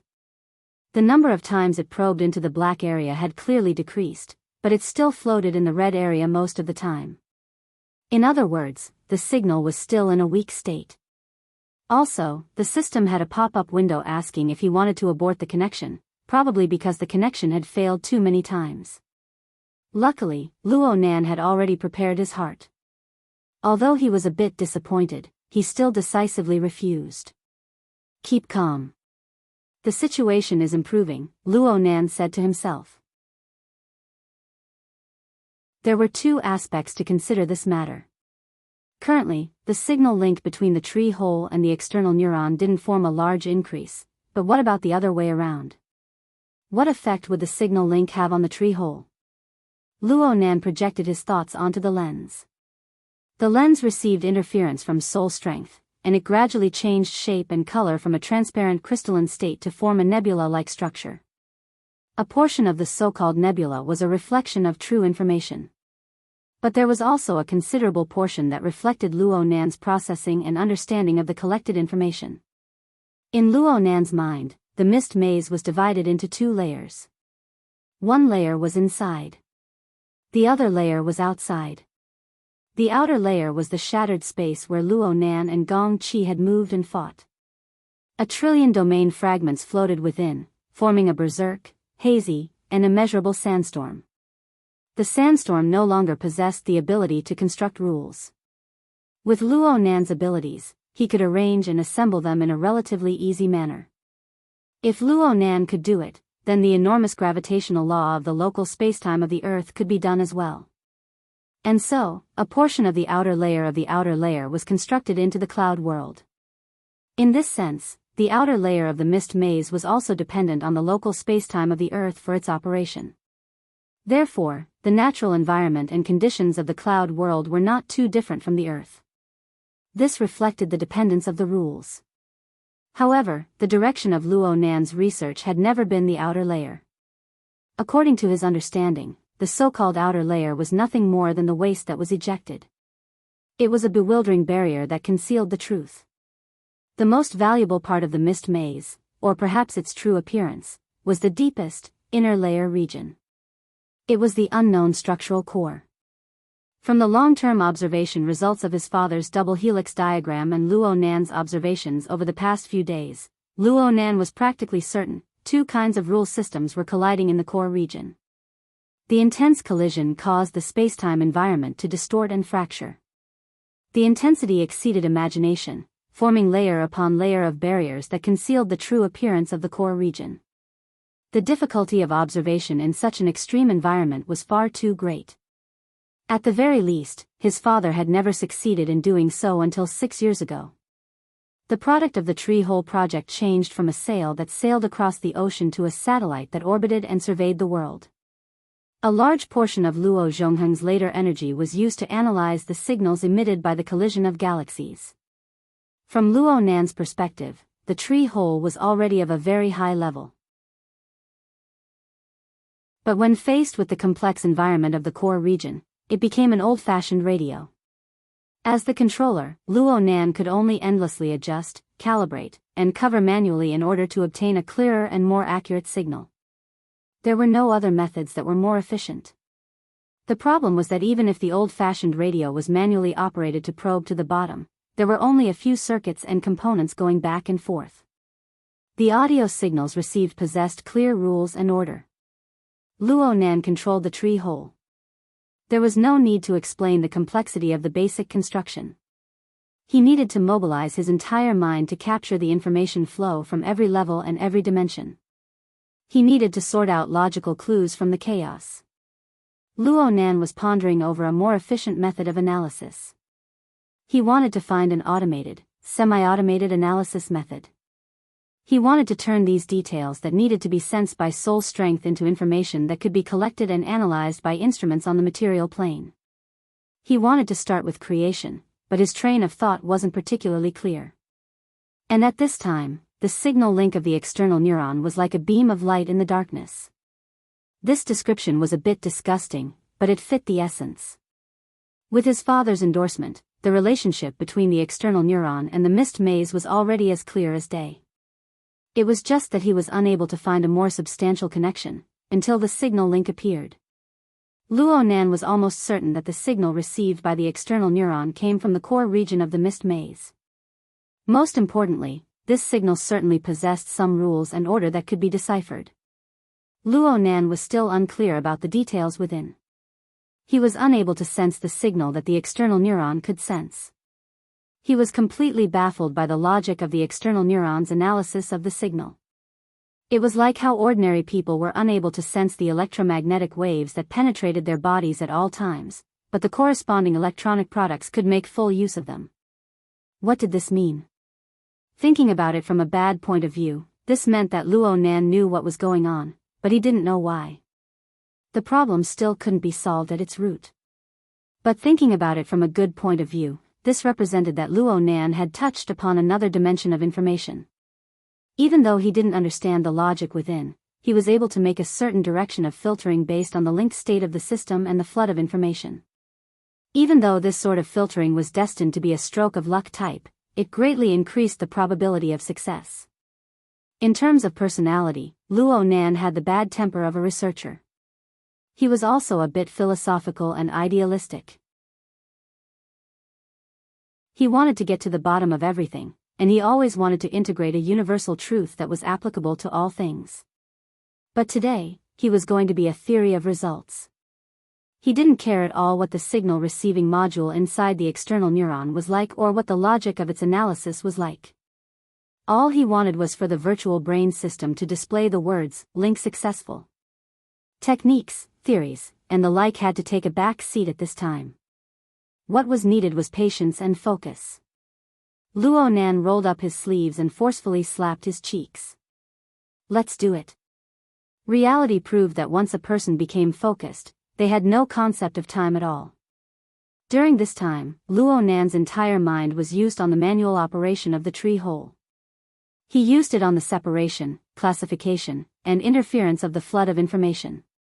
It was hard for him to capture the unique characteristics of the so-called relay signal. He could only endlessly select samples from the flood of information, slice them, compare them, and filter them. Even if he couldn't increase the signal strength, he could still reduce the signal strength. As long as it was a method that could affect the relay signal, Luo Nan would search for it, examine it, and make a further attempt. Of course, he still had to make records. Since these were things on the perceptual plane, many of them were subtle and indescribable feelings. Luo Nan was really unable to reason them out logically. Aside from words, quantitative analysis, and structural diagrams, there were also large amounts of bizarre lines, outlines, colors, and the like. These were some immediate feelings, emotions, and impressions. Because of this, Luo Nan, who had always adhered to the classical realistic style of painting, had to deviate towards the modern and postmodern direction. Later on, Luo Nan flipped through the interface of the work area. Even Luo Nan himself was unable to understand psychic diagrams. Luo Nan even had to bite the bullet to recall and analyze them. He went back and forth like this. Over and over, he switched between the dual domains of logic and sensation. Luo Nan was highly sensitive to changes in information, but he was slow and even numb in other aspects. But numbness had its limits. Luo Nan didn't know why, but a wave of dizziness suddenly assaulted his mind. His mind went blank for a moment. He instinctively wanted to trace back to his previous train of thought in this moment of stupefaction. He flipped through the records of the work area, but his outstretched hand was clearly trembling. Sweat flowed down his wrist all the way to his elbow before dripping down. Why is it so hot? Luo Nan mumbled to himself. Only then did he discover that his head was covered in sweat. His body was also quite oily. But the most important thing was the feeling of exhaustion. The feeling of exhaustion from both the mental and the fleshly body was rapidly becoming clear. This was not a good sign. For someone like Luo Nan, who had the hidden danger of an imbalance between body and soul, exhaustion posed a greater threat than direct injury. Just like this feeling of stuffiness. There seemed to be an enormous source of heat in the surroundings of the tree hole right now. The radiated heat was endlessly increasing. But Luo Nan could sense that the material plane had not truly heated up. It was more like a psychological effect. This omen was not too good. It was like he was both mentally and physically exhausted. The structure of his body and soul was unstable, bringing about hallucinations and triggering a reaction from his body. Luo Nan shook his head and slowed down the rhythm of his thoughts. But he still could not help but look at the signal interface of the virtual brain system. The intensity needle was still floating in the red range. Even though it was far from black, it was still a certain distance away from the higher level of light orange. Oh! Luo Nan sighed. As for the Windows new message, the signal has been connected. The verification procedure has been initiated. The Heaven Abyss mirror system is awakening. Huh? Luo Nan's thoughts came to a standstill in this instant. A thousandth of a second later, a cry of H.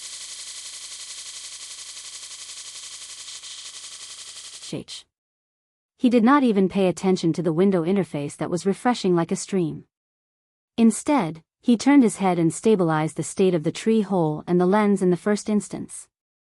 Then, he frantically recorded the concrete structure and sensory information. For a time, Luo Nan had to record, stabilize, and continue to make minute adjustments. He had no idea whether the direction was correct or not. He was simply like a clown blindfolded, riding a wheelbarrow, and throwing knives. He was flustered and nearly vomiting blood. But a few seconds later, reality proved that his reaction was correct. The intensity of the signal continued to fluctuate in the red range. It did not change for the better, nor did it change for the worse. Of course, the link was unstable. It broke more than once in the middle. Luckily, Luo Nan was able to capture some basic data in that instant. He even had the feeling of unspeakable realm. He gritted his teeth and made adjustments, barely managing to maintain the frequency. After a series of operations, the signal link finally maintained a stable state for a long period of time. About 2 minutes. It was only now that Luo Nan, who was on the verge of collapse, had the chance to look at the refreshed window information. Perhaps, he had really set foot into the deep contents of the external neuron. The window swept through the information stream. There were large amounts of technical words that he did not quite understand. There were some special nouns that he could vaguely understand under the translation of his secret glyph, but he was unable to find the corresponding description no matter how hard he tried. Luckily, there were still some relatively friendly characters mixed in. The Heavenly Abyss mirror system has partially awakened. Preparing for the verification of authority. The signal link strength is insufficient. There is a risk of interruption in the interactive test. Warning. Once the interactive test is interrupted, the verification of authority will fail. A second test cannot be conducted within XX time unit. It is recommended to increase the signal or choose to download it locally and enter offline test mode. Do you want to proceed with the offline test? Oh, how considerate. It seemed that the person who established the verification program had also considered the various possibilities of the signal condition. The interactive test was definitely not an option. The current signal strength was unable to give one any confidence. The misty labyrinth was fundamentally a turbulent environment. With the current signal strength, it would be far too easy to fall. Then, he would choose to download it locally. Warning. According to the verification program, the difficulty of the offline test will rise by 1 level. Luo Nan slapped his forehead, but he chose yes without the slightest hesitation. From his perspective, this was the only answer. Soon, a progress bar appeared on the virtual brain interface. There was nothing new about it. But Luo Nan was perfectly satisfied as long as it could persevere. Looking at the progress bar, the speed didn't seem to be slow. After observing for approximately 5 minutes, it seemed to be crawling at a rate of 1%. Before this thought could be completed, the signal was cut off once more. Luo Nan spat out a mouthful of saliva when he said, "Fuck." But no matter how restless he was, he could not be the slightest bit messy with the utilization and analysis of his power on the mental plane. Sweat dripped into his eyes, but he could not be bothered to wipe it away. Luckily, the signal strength was restored to an acceptable degree after a series of operations. The link was re-established, and the progress bar was already completed. It seemed that there were no losses. It looked like the basic connection function was still there. Luo Nan really was about to collapse. He sat down on his butt and leaned against the inner wall of the tree hole, gasping for breath. Time passed by bit, and Luo Nan wiped his sweat endlessly during this time. There seemed to be some problems with his body's metabolism. In the end, he was just too tired. The state of his body and soul had already reached its limit. Any more and it would be like burning oil in a lamp. There would be no benefit at all. Looking at the progress bar, it would take at least 10 hours before the download could be completed. And this was assuming that the signal link was stable from beginning to end. Luo Nan certainly would not be able to endure until then, given his current state of consumption. He needed to rest, otherwise he would lose control of his body and soul frame due to exhaustion. Even if the download was completed, he would not have the life to test it. After weighing the pros and cons in his mind, Luo Nan gritted his teeth and did 2 more experiments. He confirmed that the signal link strength was stable within a certain range under the current state of the tree hole. Though the data download was still intermittent, it would take a few seconds to a few minutes for the link to come back. The loss in progress was within an acceptable range. It's stable now. Luo Nan cheered himself on. He also did some mental adjustments. He needed to stabilize his mind and sleep. But when he leaned against the solid wall and closed his eyes for less than 2 seconds, he suddenly opened them again. This won't do. Luo Nan was aware of his own situation. The self-adjustment of his body and soul frame in an unconscious state would cause interference to the spacetime environment involved in his domain. Not to mention the precise environment of the tree hole. He needed to receive a stable signal at all times. If he slept here, all his previous efforts would have been wasted the moment he woke up. It was best to avoid it. How could he avoid it? Luo Nan grabbed his wet hair and pondered for a long time. Finally, he smacked his forehead. When he raised his hand again, his fingertips were clearly pinched with a fine and brilliant spark of electricity. He took out the external neuron and carefully placed this inconceivable strange object by the side of the lens, causing it to float naturally. Luo Nan cherished this strange object greatly ever since he obtained it.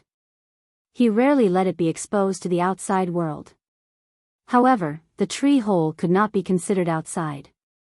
This was a part of the construction of Luo Nan's domain. There was no essential difference between being here and being inside his skull. But in this way, Luo Nan could use the spacetime barrier to create a buffer zone. He could avoid direct interference from the adjustment of his body and soul frame. It was a win-win strategy. Now, pull away. Luo Nan returned to Earth spacetime once more. He looked at the light outside the porthole. It should be late at night. He didn't care about the specific time period at all. Luo Nan's legs went limp when he stepped on the tatami of the master bedroom. He was careless, and his left foot tripped over his right foot. He fell to the ground, sprawled on his back, and flipped over. The feeling of exhaustion and weakness had completely broken through his limits. He hadn't been this tired even when he fought with Gong Qi. Luo Nan confirmed one last time that the external neuron was still downloading after passing through multiple spacetime barriers. Luo Nan quickly fainted. Actually, I should take a bath. This was his last thought.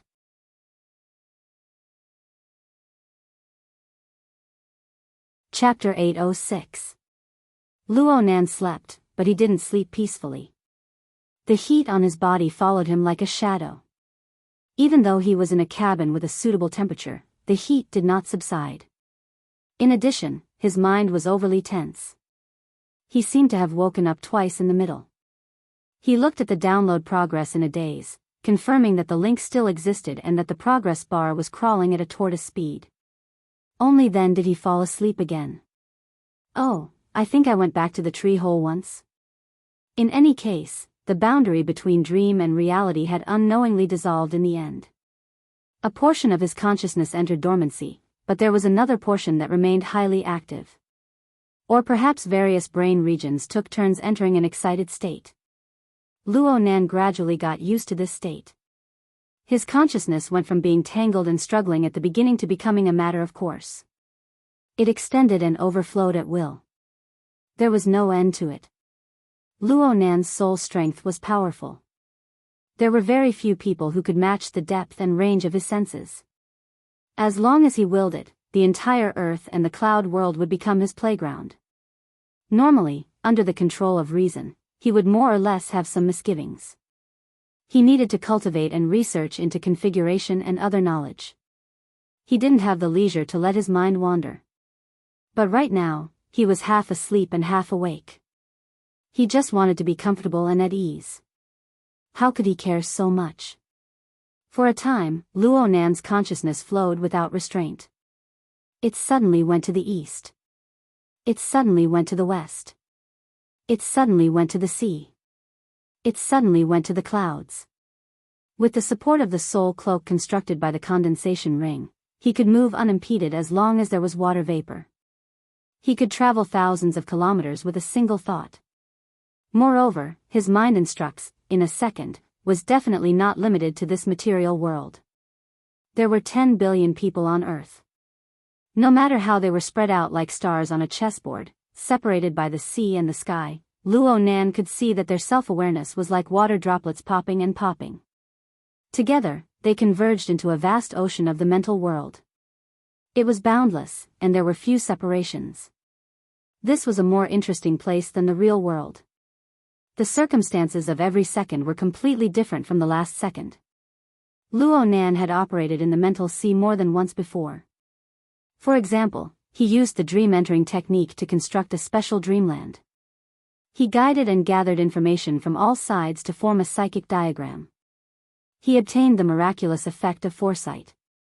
But this time, Luo Nan didn't possess a clear goal. He didn't even have clear cognition. He just endlessly wandered, expanding and contracting his consciousness. He was equivalent to a hairy child in a dream. He constantly moved his pillow and kicked his blanket to obtain a more comfortable position.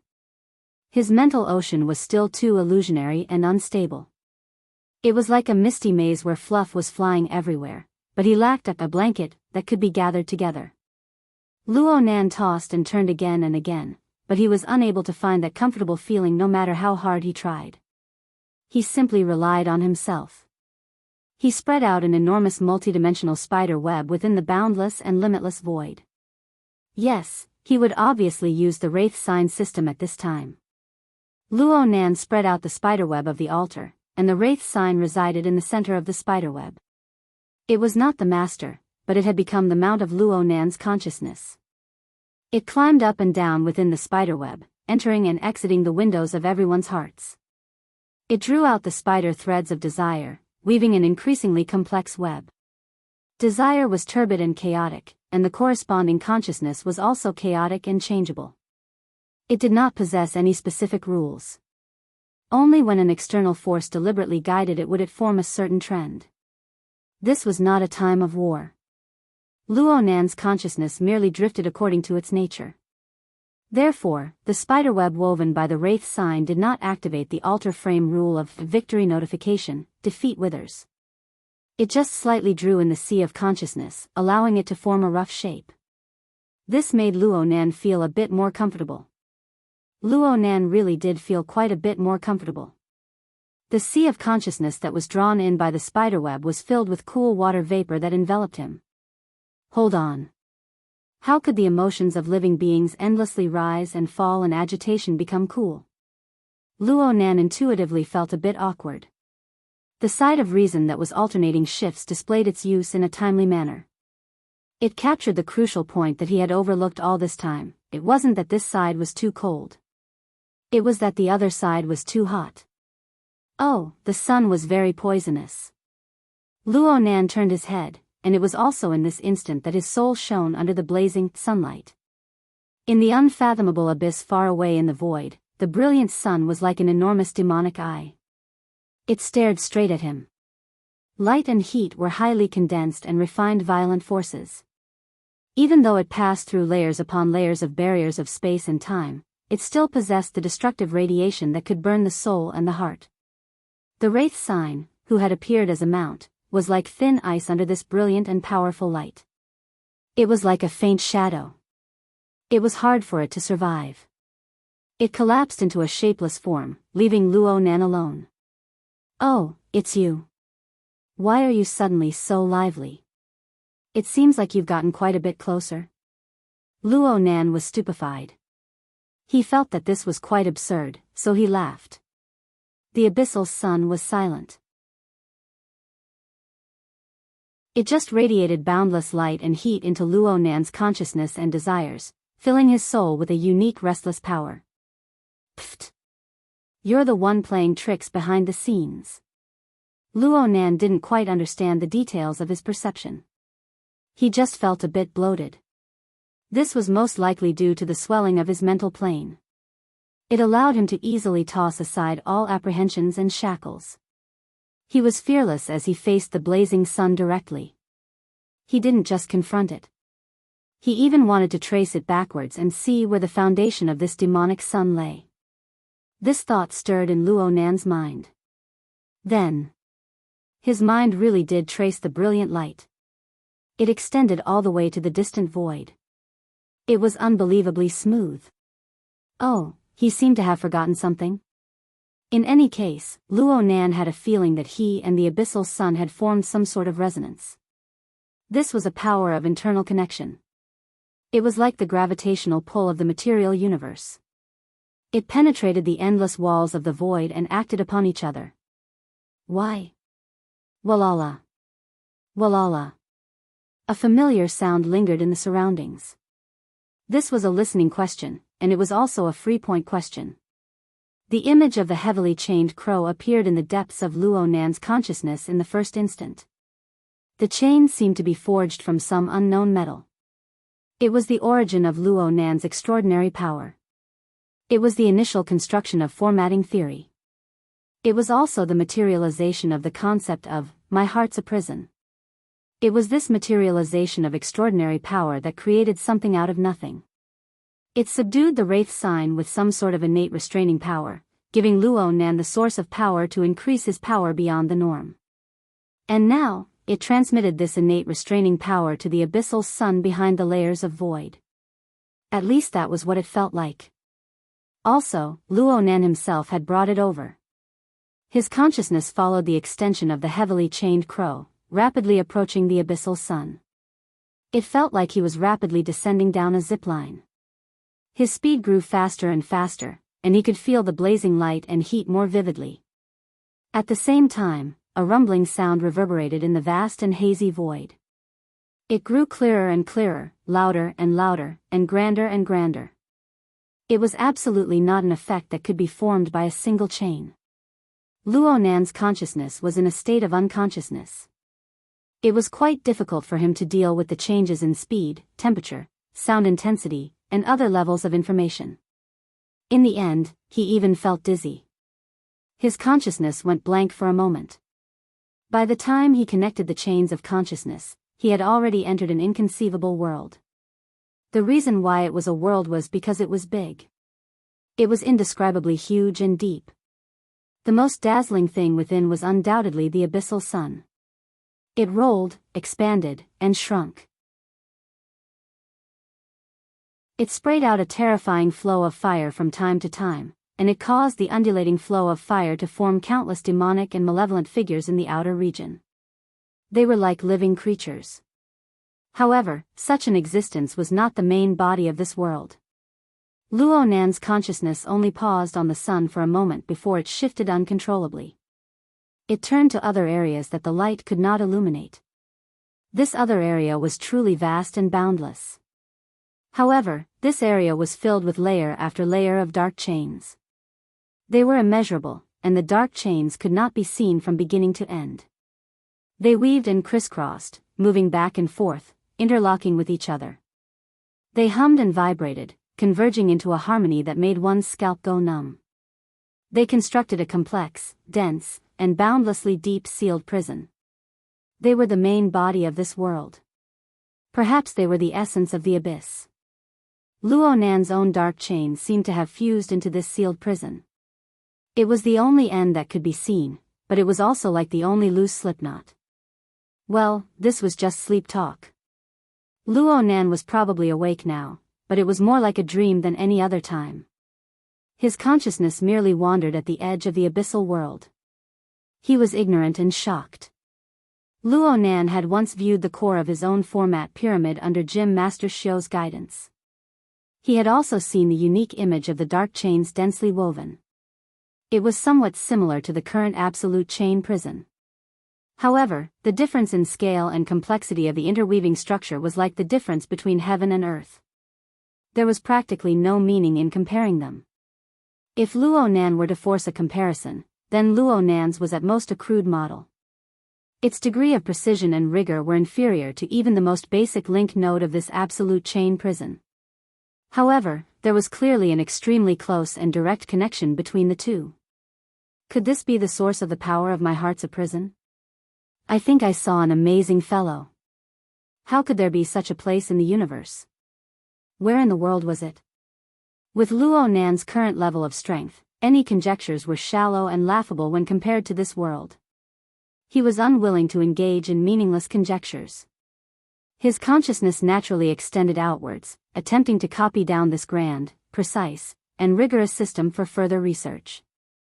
Luo Nan's telepathic thoughts approached the depths of the abyssal sun wheel and the absolute chain prison. They grew clearer and clearer, allowing him to see more close-up scenes and understand more of the truth. There was no doubt that the sun wheel and the absolute prison were in constant conflict and confrontation. The absolute prison constructed from endless chains constructed the abyss, firmly imprisoning the sun wheel in its deepest depths. It compressed the space for its existence and weakened its life force. But during this process, every single chain endured a violent and blazing baptism of high temperatures. The detailed structure of the myriad chains was often shattered and then recombined. The recombined structure was different from before. It was as if the sun wheel had melted and even remolded them. Luo Nan was practically engrossed in this cycle of conflict and reconstruction.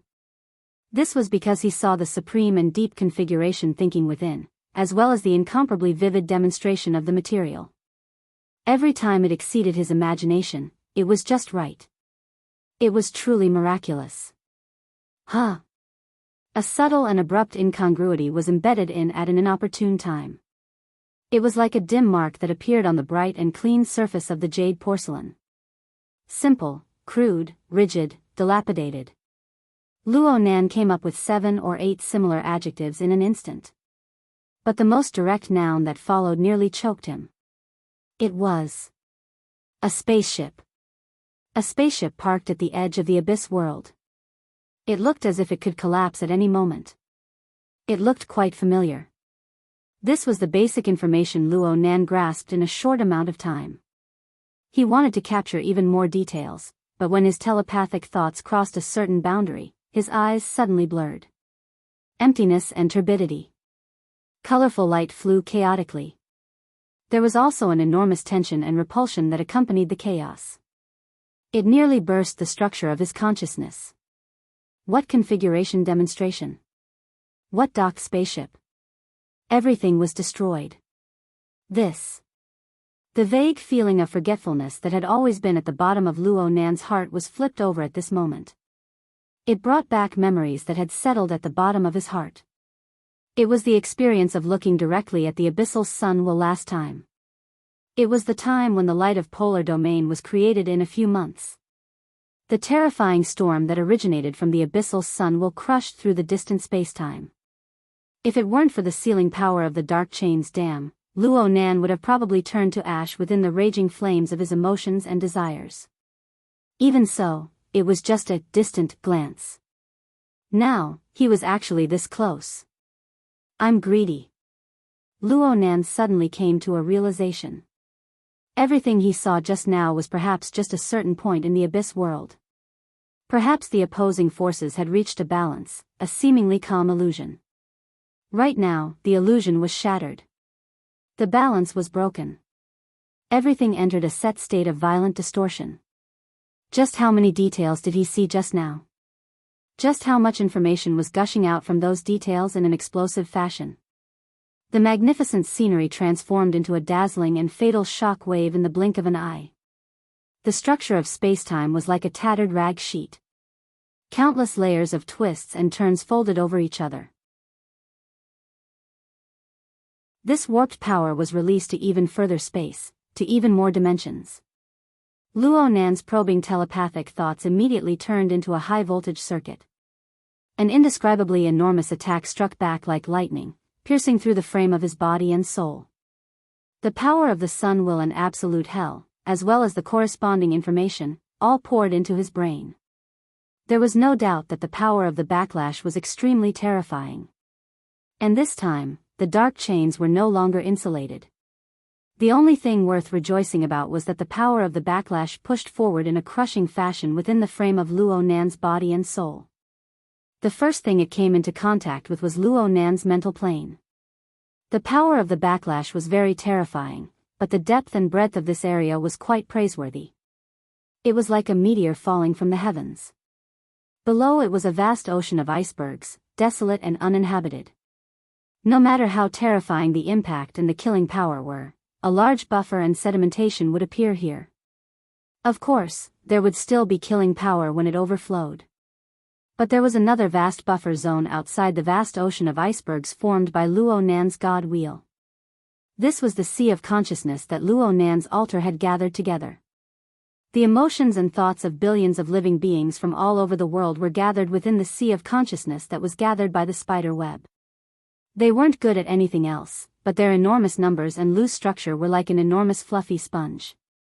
The powerful and surging power of the backlash and the corresponding flood of information were absorbed and digested layer by layer. Luo Nan was able to sense the dual power that came from the abyss world flowing within the spider web.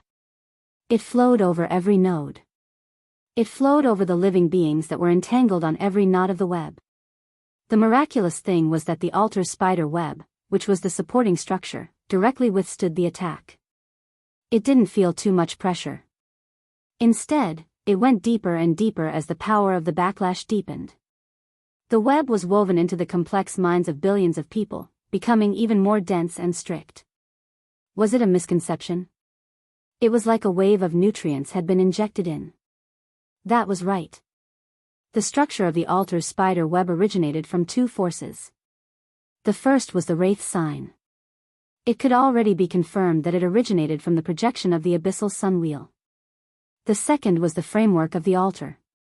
From what Luo Nan could see now, there was an 80 to 90% chance that this framework came from the absolute chain prison on the other side.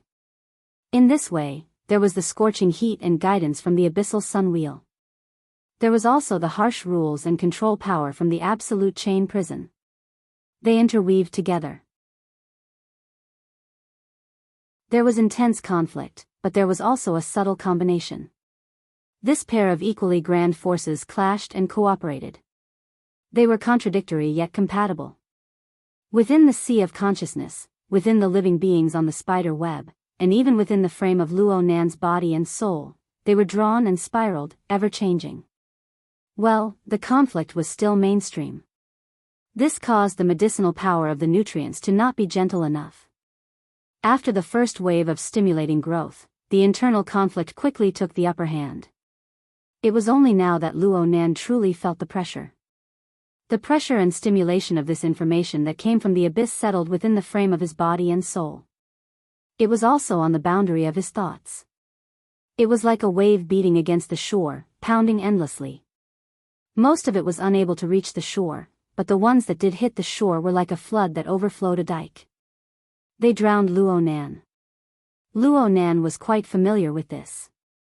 He had been facing a similar flood of information for the past few days.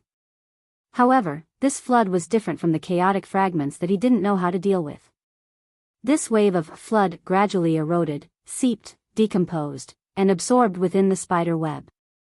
Slowly, it became clear and logical, forming a vague framework of knowledge. Layer after layer of structure was piled up. Order. The most beautiful order.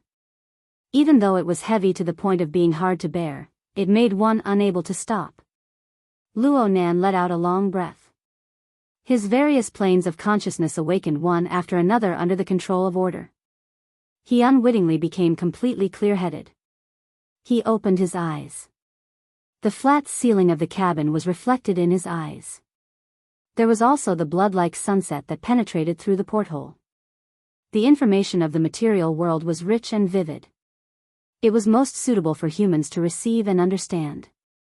It was just that Luo Nan turned a blind eye to it. Instead, he gave up the easy for the difficult. He went to decipher the enormous information structure that still settled within the frame of his body and soul, the altar spider web. He made appropriate associations and extensions. Luo Nan naturally thought of his own situation. He was probably the primary martial arena of the conflict between the sun wheel and absolute prison in the spacetime of Earth. It had been going on for a very long time. The configuration system and the wraith sign system. Reason and emotions. Rules and chaos. Wasn't this the case? There was also the mist maze. The current Luo Nan could make a clearer judgment of the core area of the mist maze. Conflict, distortion, coexistence. It was very similar. Needless to say, there was also the broken spaceship, which could prove it on another level. There could be a lot of spaceships, but it was almost identical to the outer space spaceship, one of the two major satellites in the virtual brain interface. It couldn't have been a damn coincidence, could it? Everything was linked together. The abyss world was the source of everything. Once Luo Nan comprehended this, his understanding of the information of the mist maze naturally rose to a higher level. This was the essential reason why the spider web was able to digest and absorb the information. Oh, the altar's spider web structure itself seemed to be very suitable for a further understanding of the chaotic information of the mist maze. Machines and programs were unable to decipher information that was overflowing with contradictions and conflicts. But life with spiritual intelligence, especially humans, seemed to be naturally prepared for this information. Actually, the vast majority of people did not possess the qualities to analyze complex information. But within the altar's spider web system, they were equivalent to lab rats. Luo Nan could observe the effects they received and make reverse deductions. From there, he could filter, precipitate, and wash out the most useful results. At this moment, Luo Nan's train of thought, which had always been unclear, became much clearer. Light flashed. Not good. There were far too many bursts of inspiration. He needed to memorize them all and go back to experiment with them one by one. Luo Nan wanted to get up and take notes, but he was unable to get up when he exerted force. The muscles and tendons involved in exerting force seemed to have completely lost their elasticity. They were sluggish and powerless. He took a deep breath and forcefully increased his strength. Finally, he raised an arm and placed it in front of his eyes. The cuffs of his sleeves were already drenched in sweat. The exposed arm was actually swollen by a size compared to before. His fair skin was now crisscrossed with blue and purple. Some of the subcutaneous tissues had already been destroyed, oozing with blood. This feeling. It was like someone had beaten him up while he was asleep. And so Luo Nan knew that the progress in the direction of the mist maze was not something that could be obtained casually. The frame of body and soul, especially the skeletal side, had already walked a full circle around the edge of the cliff. Luo Nan just raised his arm like this. He was a bit stunned. He wasn't frightened by the miserable scene. Instead, he thought of something else. In the past, he felt that the information of the double helix left behind by his old man did not completely and clearly explain the essence of the structure of the mist maze. He felt that the research was incomplete because he lacked the strength and time. But with this, his train of thoughts suddenly took a huge turn. If he possessed the preconditions of the external neuron, the real actions of the signal link, and the cultivation foundation of formatting theory were present, it seemed that he was close enough according to his current design. No, it was clearly too close. Why did he suddenly have such a dream? From the first half of the dream that he vaguely remembered, he could obtain an explanation. He had received the radiation of the abyss sun wheel for a long period of time. That was why he was drenched in sweat in the tree hole. He was restless and restless. His emotions were affected and interfered with. Also, the pulling power that came from the heavily chained crow was absolutely inseparable from the absolute chain prison, which was the opposite of the sun wheel. This was the gravity that came from the abyss world. Luo Nan had thought of every method possible to unearth the mysteries of the mist maze over the past few days. But he never expected that the more he analyzed, the closer he got to the abyss world. He also rapidly approached the taboo contained within. The truth was very beautiful, but one had to use one's life to decipher it. It was hard for him to hold on for long with his injured limbs. His swollen arm fell onto the tatami with a thud. There was no intense pain. He just felt numb and powerless. He could basically confirm that his nervous system had been injured. Due to the special nature of nerve cells, this was a very serious injury even for an ability user. It was even possible for him to become disabled. Luo Nan didn't really care about his own injuries. Instead, he thought of another old matter, an old matter that most likely no longer held any meaning. Perhaps on the other side. His father had suffered a loss. He wasn't too sure of his father's strength, but he knew that his father wouldn't be at the extraordinary level and wouldn't be stronger than him. He most likely wouldn't have the soul cloak or the altar spider web, which were blessed by the heavens. Then what about the gravity and impact that came from the abyss world? Luo Nan smashed the tatami again. Then he closed his eyes and muttered, "It's useless to think about these things. Next. Mr. Yin Lu, who was outside, heard the noise over here and asked in a low voice. Luo Nan didn't open his eyes, but Yin Li's current state was naturally reflected in his mind. She should have been waiting outside for quite some time. Her mental plane was fluctuating quite a bit. She probably had something she wanted to report, but she didn't dare to disturb him. Luo Nan heard a sound from inside, so he took the initiative to ask. "Come in." Luo Nan discovered that his throat was incredibly dry when he spoke. His voice had already changed pitch. The bamboo lattice door opened. Snake Tongue remained in a kneeling position outside. She feigned an inviting gesture as she invited Yin Lu inside. She grasped her posture quite well. But soon, Yin Li's startled cry caused the entire scene to collapse. "Mr." Yin Lu rushed inside, and Snake Tongue straightened her back from outside the door. She was stunned speechless. Luo Nan could roughly feel how bad his body's condition looked. He just hoped that it wasn't a bloody nose and swollen face. "Stop.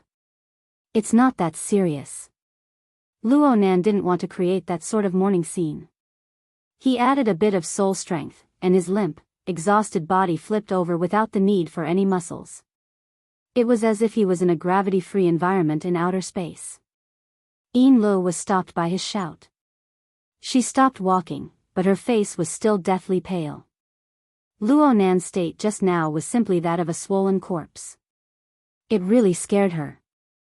Behind her, Snake Tongue broke away from her shock a bit earlier than Yin Lu. Her pitch-black pupils rapidly swept across Luo Nan's body, and her eyelids drooped down again. But then she bent her waist even more. Her forehead was nearly stuck to the tatami, expressing her attitude for not taking good care of him. "It's just a small hiccup. Don't worry." Luo Nan continued to comfort her. Yin Lu blurted out, is it because of the sunlight nightmare? Huh? Luo Nan blinked. What's that? You. Yin Lu spat out half of her words. Finally, her long years of experience as a secretary came into play. She forcefully suppressed the doubts in her heart and explained honestly, just an hour ago, a large-scale similar nightmare phenomenon appeared on the west coast of the new continent. According to current statistics, at least 100 million people dreamt of encountering the blazing sun, intense light, high temperatures, and other situations while they were sleeping. Luo Nan raised an eyebrow. Of course Yin Lu saw it, but she could only feign ignorance. She continued, someone posted this experience online, and it caused a lot of agreement and reposts. It has already formed a trend of panic in the new continent. Since the incident has only been happening for a short period of time, the statistics are still ongoing. I'm afraid the number of people will rise by a large margin. Luo Nan asked, is it just the other side? No. From the looks of it, the west coast of the Pacific Ocean and even the old continent are experiencing similar situations. It's only because of the time zone factor. It's daytime, and the number of people sleeping is few, so it hasn't formed a large-scale effect. This is especially true on the plane of the inner world. Many ability users have given feedback, and the influence is even more prominent in the circle of orders. It's said that some orders that worship the sun have already begun to prepare for sacrificial activities over at Ban City. Correspondingly, orders that worship the night, the moon, and other images have been impacted. I just heard that there have already been serious injuries caused by the backlash. I've also asked T-City. The Blood Soul Temple of the Abyss District hasn't been impacted, but the number of believers that have been affected isn't small. However, the feedback is quite positive. Perhaps it's because the laws and principles of my religion don't conflict with the image of this wheel. Luo Nan slowly moved his fingers and evaluated, it's a mess. Yes. Yin Lu had previously suspected that the sunlight nightmare was highly related to Luo Nan. Now, she was even more suspicious. It was just that it had changed from a positive correlation to a negative correlation. In short, it was inextricably linked. Of course she didn't dare to say it out loud. After she finished explaining the basic situation, she quietly listened to Luo Nan's opinion. The polar domain of the Abyss District hasn't been impacted. It's mainly concentrated on the plane of the mental sea, which is a level lower than the light of the polar domain. The same level and same source of power will also change. There was something Luo Nan didn't say. Compared to the light of the polar domain that had gone out of control, could this be considered a digestion in a certain sense? As he muttered to himself, Yin Li's eyelids twitched to the side. Due to her insufficient cultivation, she had only heard of the light of the polar domain several months ago. She didn't have a direct view of it. She only knew that it had caused an enormous shock in the upper echelons of the inner world. Mister, can't you cover this up a bit? It's a global influence. As for Xia City, forget it. The way things are right now, it's shameful no matter what. I'll just pretend I don't know about it. Luo Nan's body gradually felt better during this period of time. As a result, his body felt more and more uncomfortable. He had been sweating from the time he fell asleep to the time he woke up. His sweat soaked through all of his clothes. After he turned over, the half-wet clothes that hung on his body slid against the surface of his body. They were a bit sticky. He really couldn't bear it. I want to take a bath.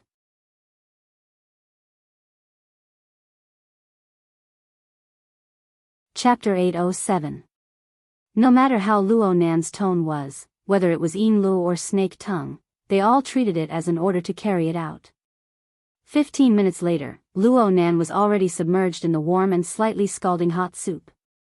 His back was leaning against the wooden wall of the pool, allowing the layers of heat to seep through the pores of his skin and flesh to permeate into his internal organs.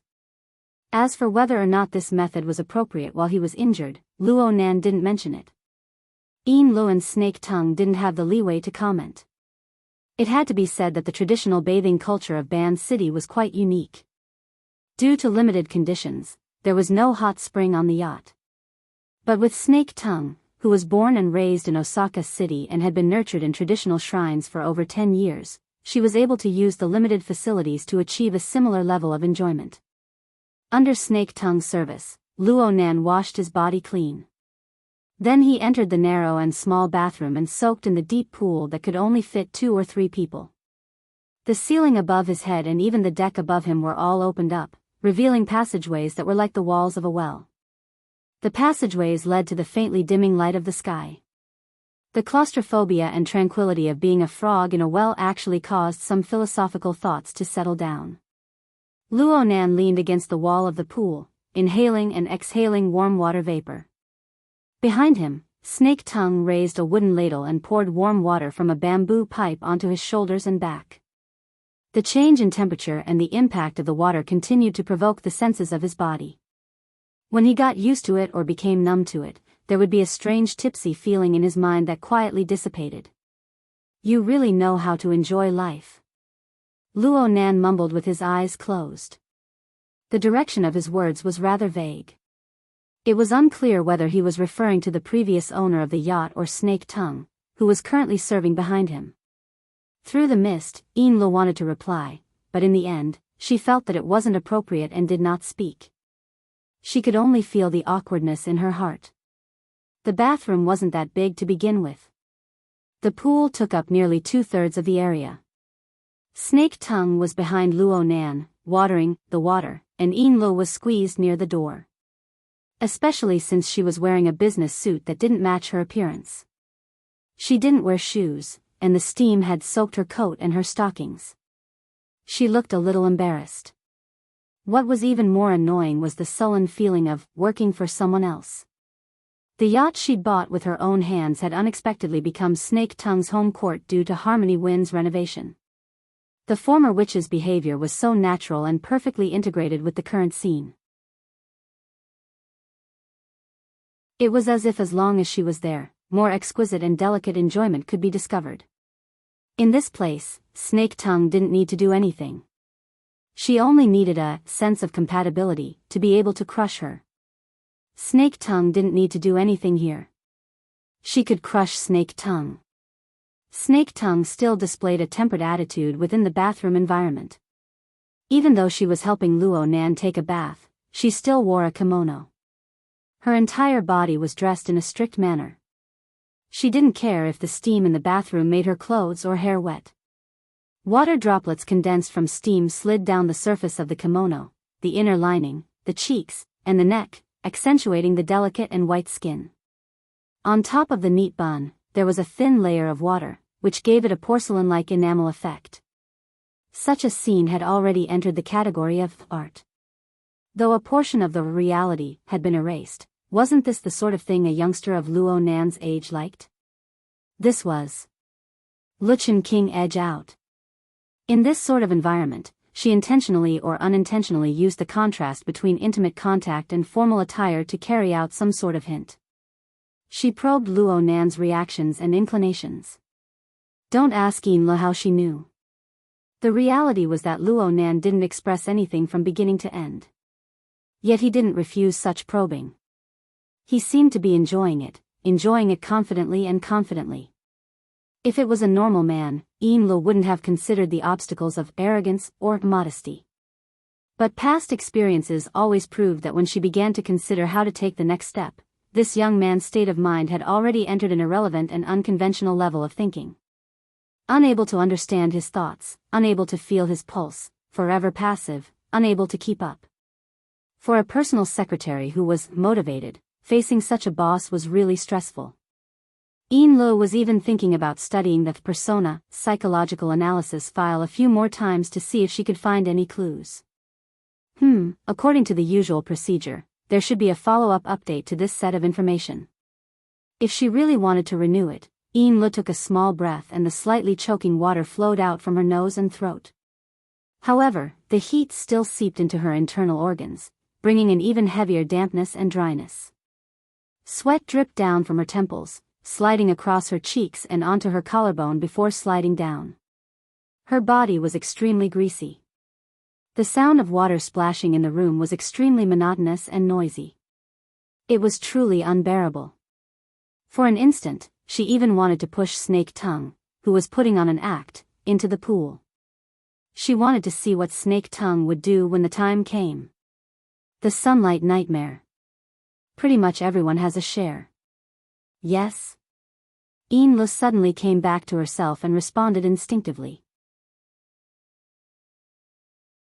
She heard Luo Nan's muffled voice pass through the mist. He was indeed speaking to her.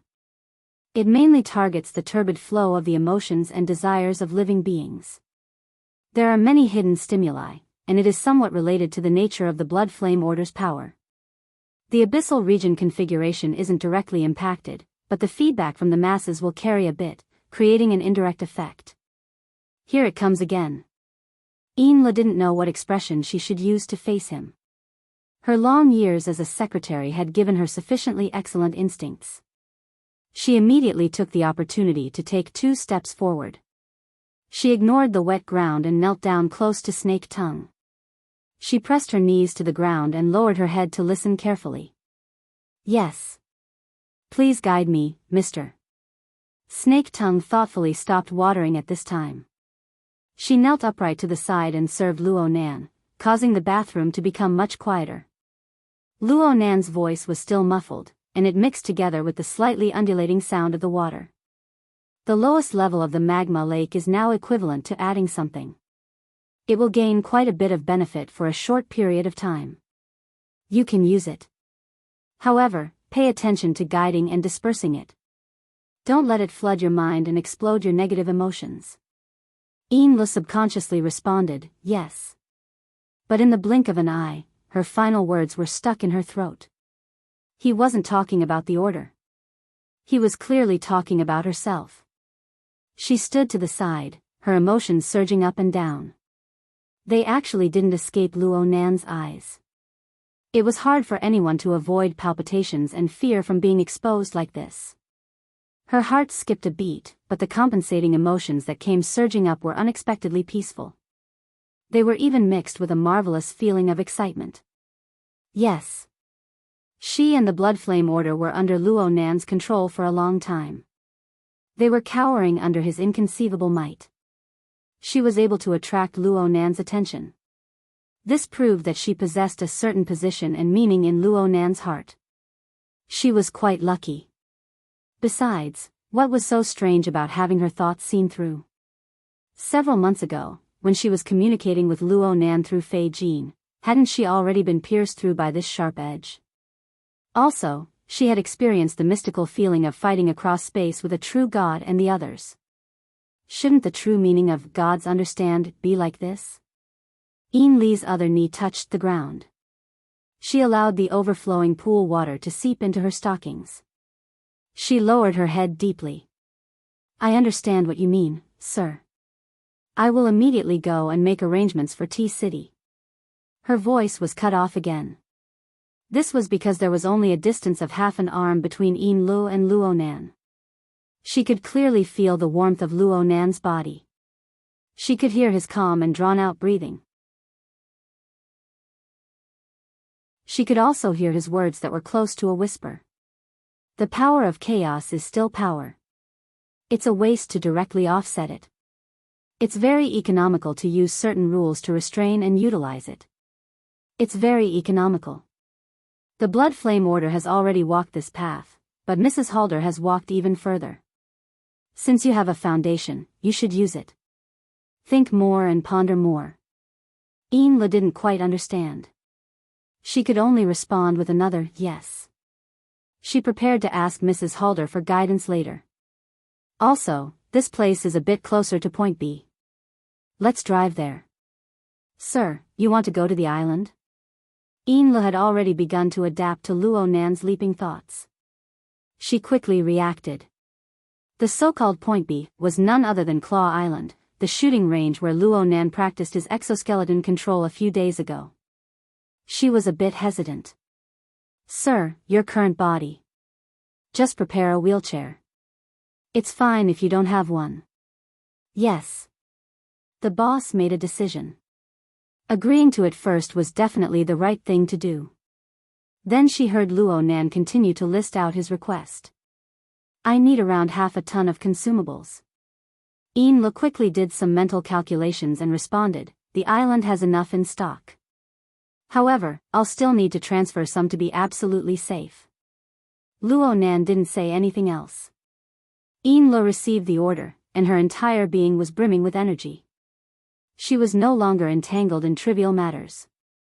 She quickly got up and left the bathroom. Right now, only Luo Nan and Snake Tongue were left in the bathroom. Snake Tongue adjusted her kneeling posture. She also used this opportunity to quietly adjust the rhythm of her breathing. She slowly entered the service station. This time, she was prepared to do something different. She heard Luo Nan murmur at this time. Just a bit more. There's also you. Snake Tongue. Snake Tongue originally wanted to maintain the persona of a person of few words, but now that she was called out, she could only respond in a low voice.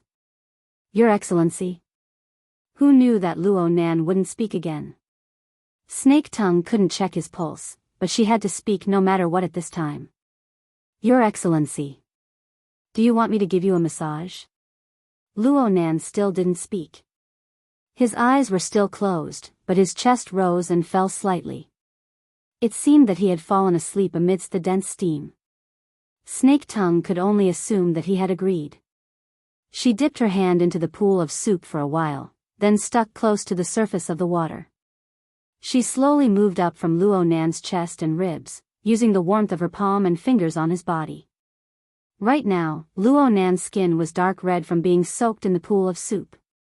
However, what was even more eye-catching were the crisscrossed bruises of green and purple. These were just the surface. There were some areas where Snake Tongue's fingertips streaked across. What should have been the taut skin of a young man was soft and collapsed. It was as if the skin had completely lost its elasticity.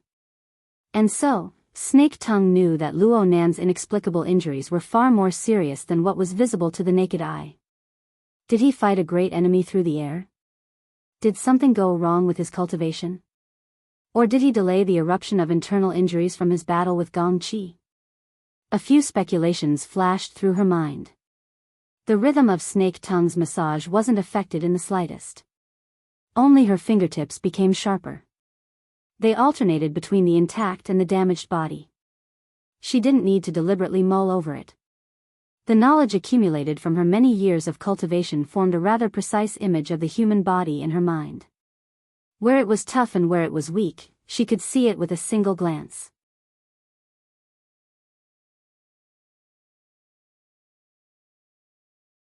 Chapter 808. Luo Nan really did seem to have fallen asleep. His breathing grew longer and longer. Snake Tongue slightly straightened her waist, letting the back of Luo Nan's head rest against her chest. Her fingers moved to Luo Nan's temples, gently rubbing them. From Snake Tongue's perspective, the sleeping Luo Nan completely exposed the face of a young man. The slight swelling caused by his injuries dispelled the only sense of seriousness that came from his habitual frown. Such a young man was 16 or 17 years old. He hadn't even passed puberty, but he was already one of the strongest people in the world. He possessed the mighty power of a god, and he firmly grasped her fate of life and death. But right now, this young man's mind was hazy. He had hidden injuries all over. It seemed that all she needed to do was exert a bit of force with her 2 fingers. Some restless flames were instantly frozen by ice-cold reason. But Snake Tongue's fingers still showed some stiffness. Even in the hot and humid bathroom, cold air seeped out of her fingertips. Luo Nan's eyelids trembled slightly at this time. Then he slowly opened his eyes, but his gaze was unfocused. It was as if he was cast into an unknown dimension. Snake Tongue's rubbing movements were nearly frozen to death. Her long years of acting had tempered her top-notch acting skills, as well as her powerful control and expressive ability. This helped her maintain her current persona of a perfect servant, allowing everything to continue according to normal logic. Snake Tongue was confident in her acting skills. She could vividly play any role in the world, and she could play the perfect version of herself. The problem was that even the world's top acting skills were unable to control the thoughts that flashed through one's mind. Unfortunately, the person in her embrace possessed the divine power to point directly at one's heart. A second later, or perhaps longer, Luo Nan's voice rang out. Your talent in cultivation is better than Yin Li's. You're better than many people. Much better. I already knew this back at Ocean Sky Cloud City. Snake Tongue's rubbing movements finally froze. She held her breath. I just had a concept regarding coupling. I recklessly experimented with it, and you were able to sort out a logical outline. You're truly amazing. Luo Nan was undoubtedly reminiscing. He was reminiscing about his first encounter with Snake Tongue several months ago in Xia City. Snake Tongue didn't know why, but this was absolutely not what she wanted. The problem was that she couldn't even control her own thoughts, let alone block Luo Nan's thoughts. Back then, you didn't call me Lord. You called me, what? Lord Luo. There were a million things in Snake Tongue's heart that she didn't want to say, but in the end, she could only obediently spit out the answer. Her voice was unprecedentedly hoarse. Luo Nan was still leaning in her embrace. His eyes were unfocused, and his murmur sounded like he was talking in his sleep. But when it fell into Snake Tongue's mind, it was like thunder rolling from the depths of the clouds. So, we started off as enemies. You, puppeteer, and that tank destroyed the legacy of my mother's designs. And I threw you into the cloud world. There, you were enslaved by Gong Qi, and you slowly tasted the taste of weakness and death. Snake Tongue's body began to tremble uncontrollably. At the same time, an unfathomable fear expanded in his body. It was like the surging clouds in the world of clouds. It carried a blood-colored poisonous light as it corroded his internal organs, limbs, and bones. No, she didn't want to go back to that state. Never. But what could she do? As a newly attached believer, or rather, a captive, what should she do? What could she do? All external decorations were meaningless. The more perfect the acting, the weaker the heart. Luo Nan's whisper continued to linger beside her ear. You're very chaotic. A terrible starting point. A terrible process. And a seemingly acceptable result, yet it's still an extremely terrible result. You've survived, but you didn't survive in the way you wanted. You're unyielding. You must be very unwilling. Right now, it was impossible for Snake Tongue to maintain her current posture.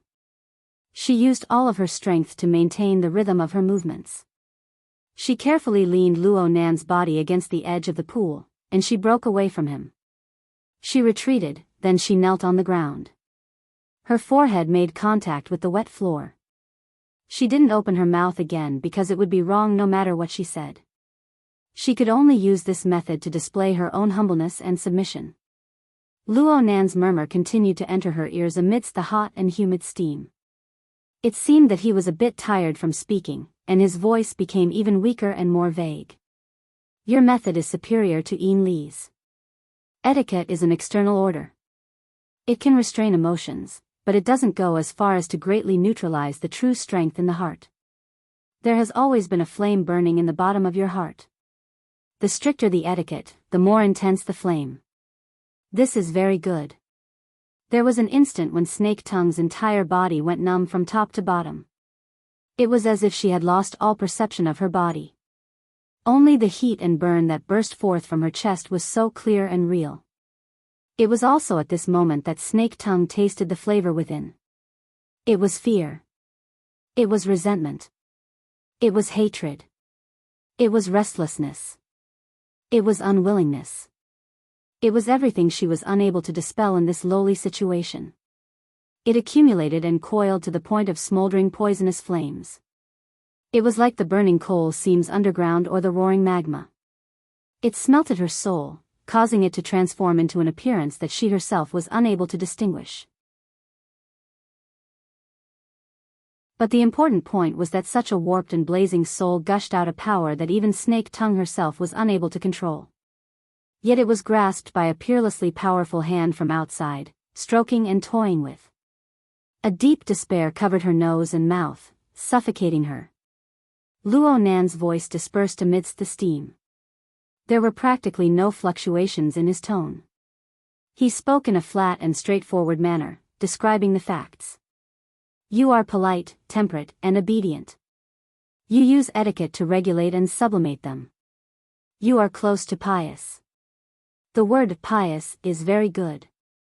This form is also very good. However, your self-awareness isn't clear enough. You said it yourself. The orders here in Band City all know what the God they worship is. Therefore, there isn't much piousness to speak of. I've also read a few similar books and articles. As long as a god is worshipped, the distance between the two sides must be pulled apart. It's best if the believers are ignorant. Piety is an unequal mental state. In this era, especially the ability users of this era, being able to be pious to certain concepts, certain abstract supernatural powers is already the limit. It's too hard for them to treat the God by their side like this. Moreover, I'm far from being considered a. Then there was a knock on the door at this time. Lo reminded him from outside the door, Mister, everything is ready. Luo Nan's train of thought was interrupted, but he didn't mind. He went, oh. Then it's fine to stop here. Lo thought that Luo Nan had finished his bath, so she pushed open the door and entered. She had prepared a wheelchair outside the door. However, she was stupefied when she saw the situation in the room. Her gaze turned to Snake Tongue, who was lying on the ground. She resisted her curiosity and listened to Luo Nan's instructions. Luo Nan used his soul strength to drive his body and stood up from the hot spring. Let's go. Hurry up and tidy up your body. Lo rushed forward to support him.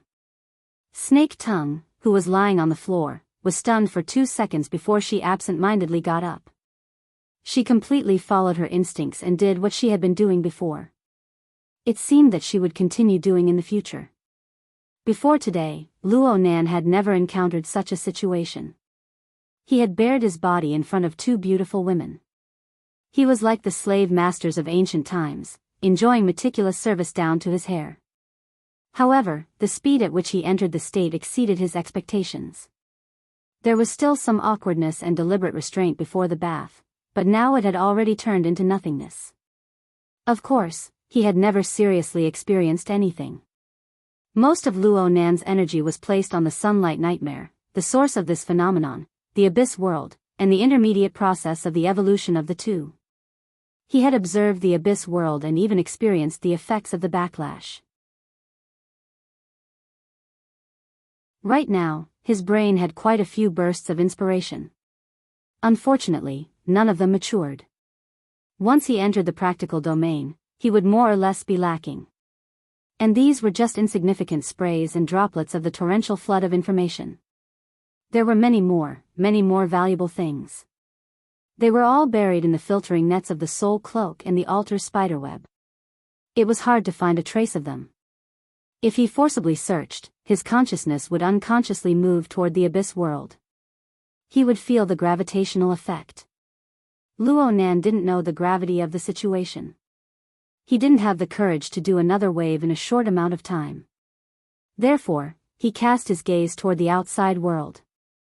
The other side of the Pacific Ocean was the area that suffered the most from the Sunlight Nightmare's attack. However, Luo Nan had already observed that the attack was too tyrannical. The effects and feedback were rather monotonous.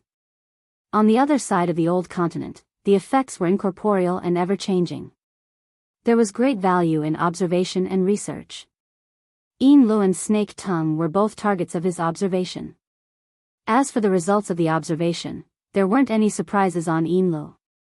Her years as a secretary had made her sharp and tactful, so she naturally tended to treat her boss as the key. Even if there were some stimuli, she would swiftly dissolve them without any qualitative changes. On the other hand, Snake Tongue, a beautiful and obedient woman on the surface, hid an almost instinctive untamed strength in her heart. The exuberant emotions that were suppressed in the deepest part of his heart and the calmness and rationality that had been polished for years were a special portrayal of the blend of chaos and order. If one were to look at it with colored glasses, they would even vaguely see the checks and balances between sun and hell. Something as big as the sunlight nightmare had finally left some traces in this world. That was good. Luo Nan decided not to provoke Snake Tongue for now. Snake Tongue needed to digest the emotional impact she had revealed. He also needed to make further observations and interpretations. Don't look at how his previous psychological analysis was straightforward and incisive, hitting the nail on the head. Luo Nan still had a smattering of knowledge when it came to the deepest parts of human psychology and emotions. He always felt that he was lacking a bit. He was separated by a layer. He was unable to touch it. The more it was like this, the more he couldn't let go of a special case like Snake Tongue. Wasn't this a bit excessive? But among the pile of believers, there was only one example of an enemy transforming into a believer, Snake Tongue. For such a dangerous experiment with unpredictable consequences, why didn't he look for her? Luo Nan's mind spun 2 more times. The more he spun, the more he felt that it was natural and right. Oh, the more he spun, the more inexplicably delighted he felt. How should he refer to it? The exquisite and treacherous changes that came from the bottom of his heart troubled Luo Nan a bit. Perhaps he needed to read a few related monographs or consult a veteran like Mr. Bai. You're tuning in to the Dreamy Love Stories YouTube channel. Don't forget to subscribe and join us on this journey to catch the most captivating stories.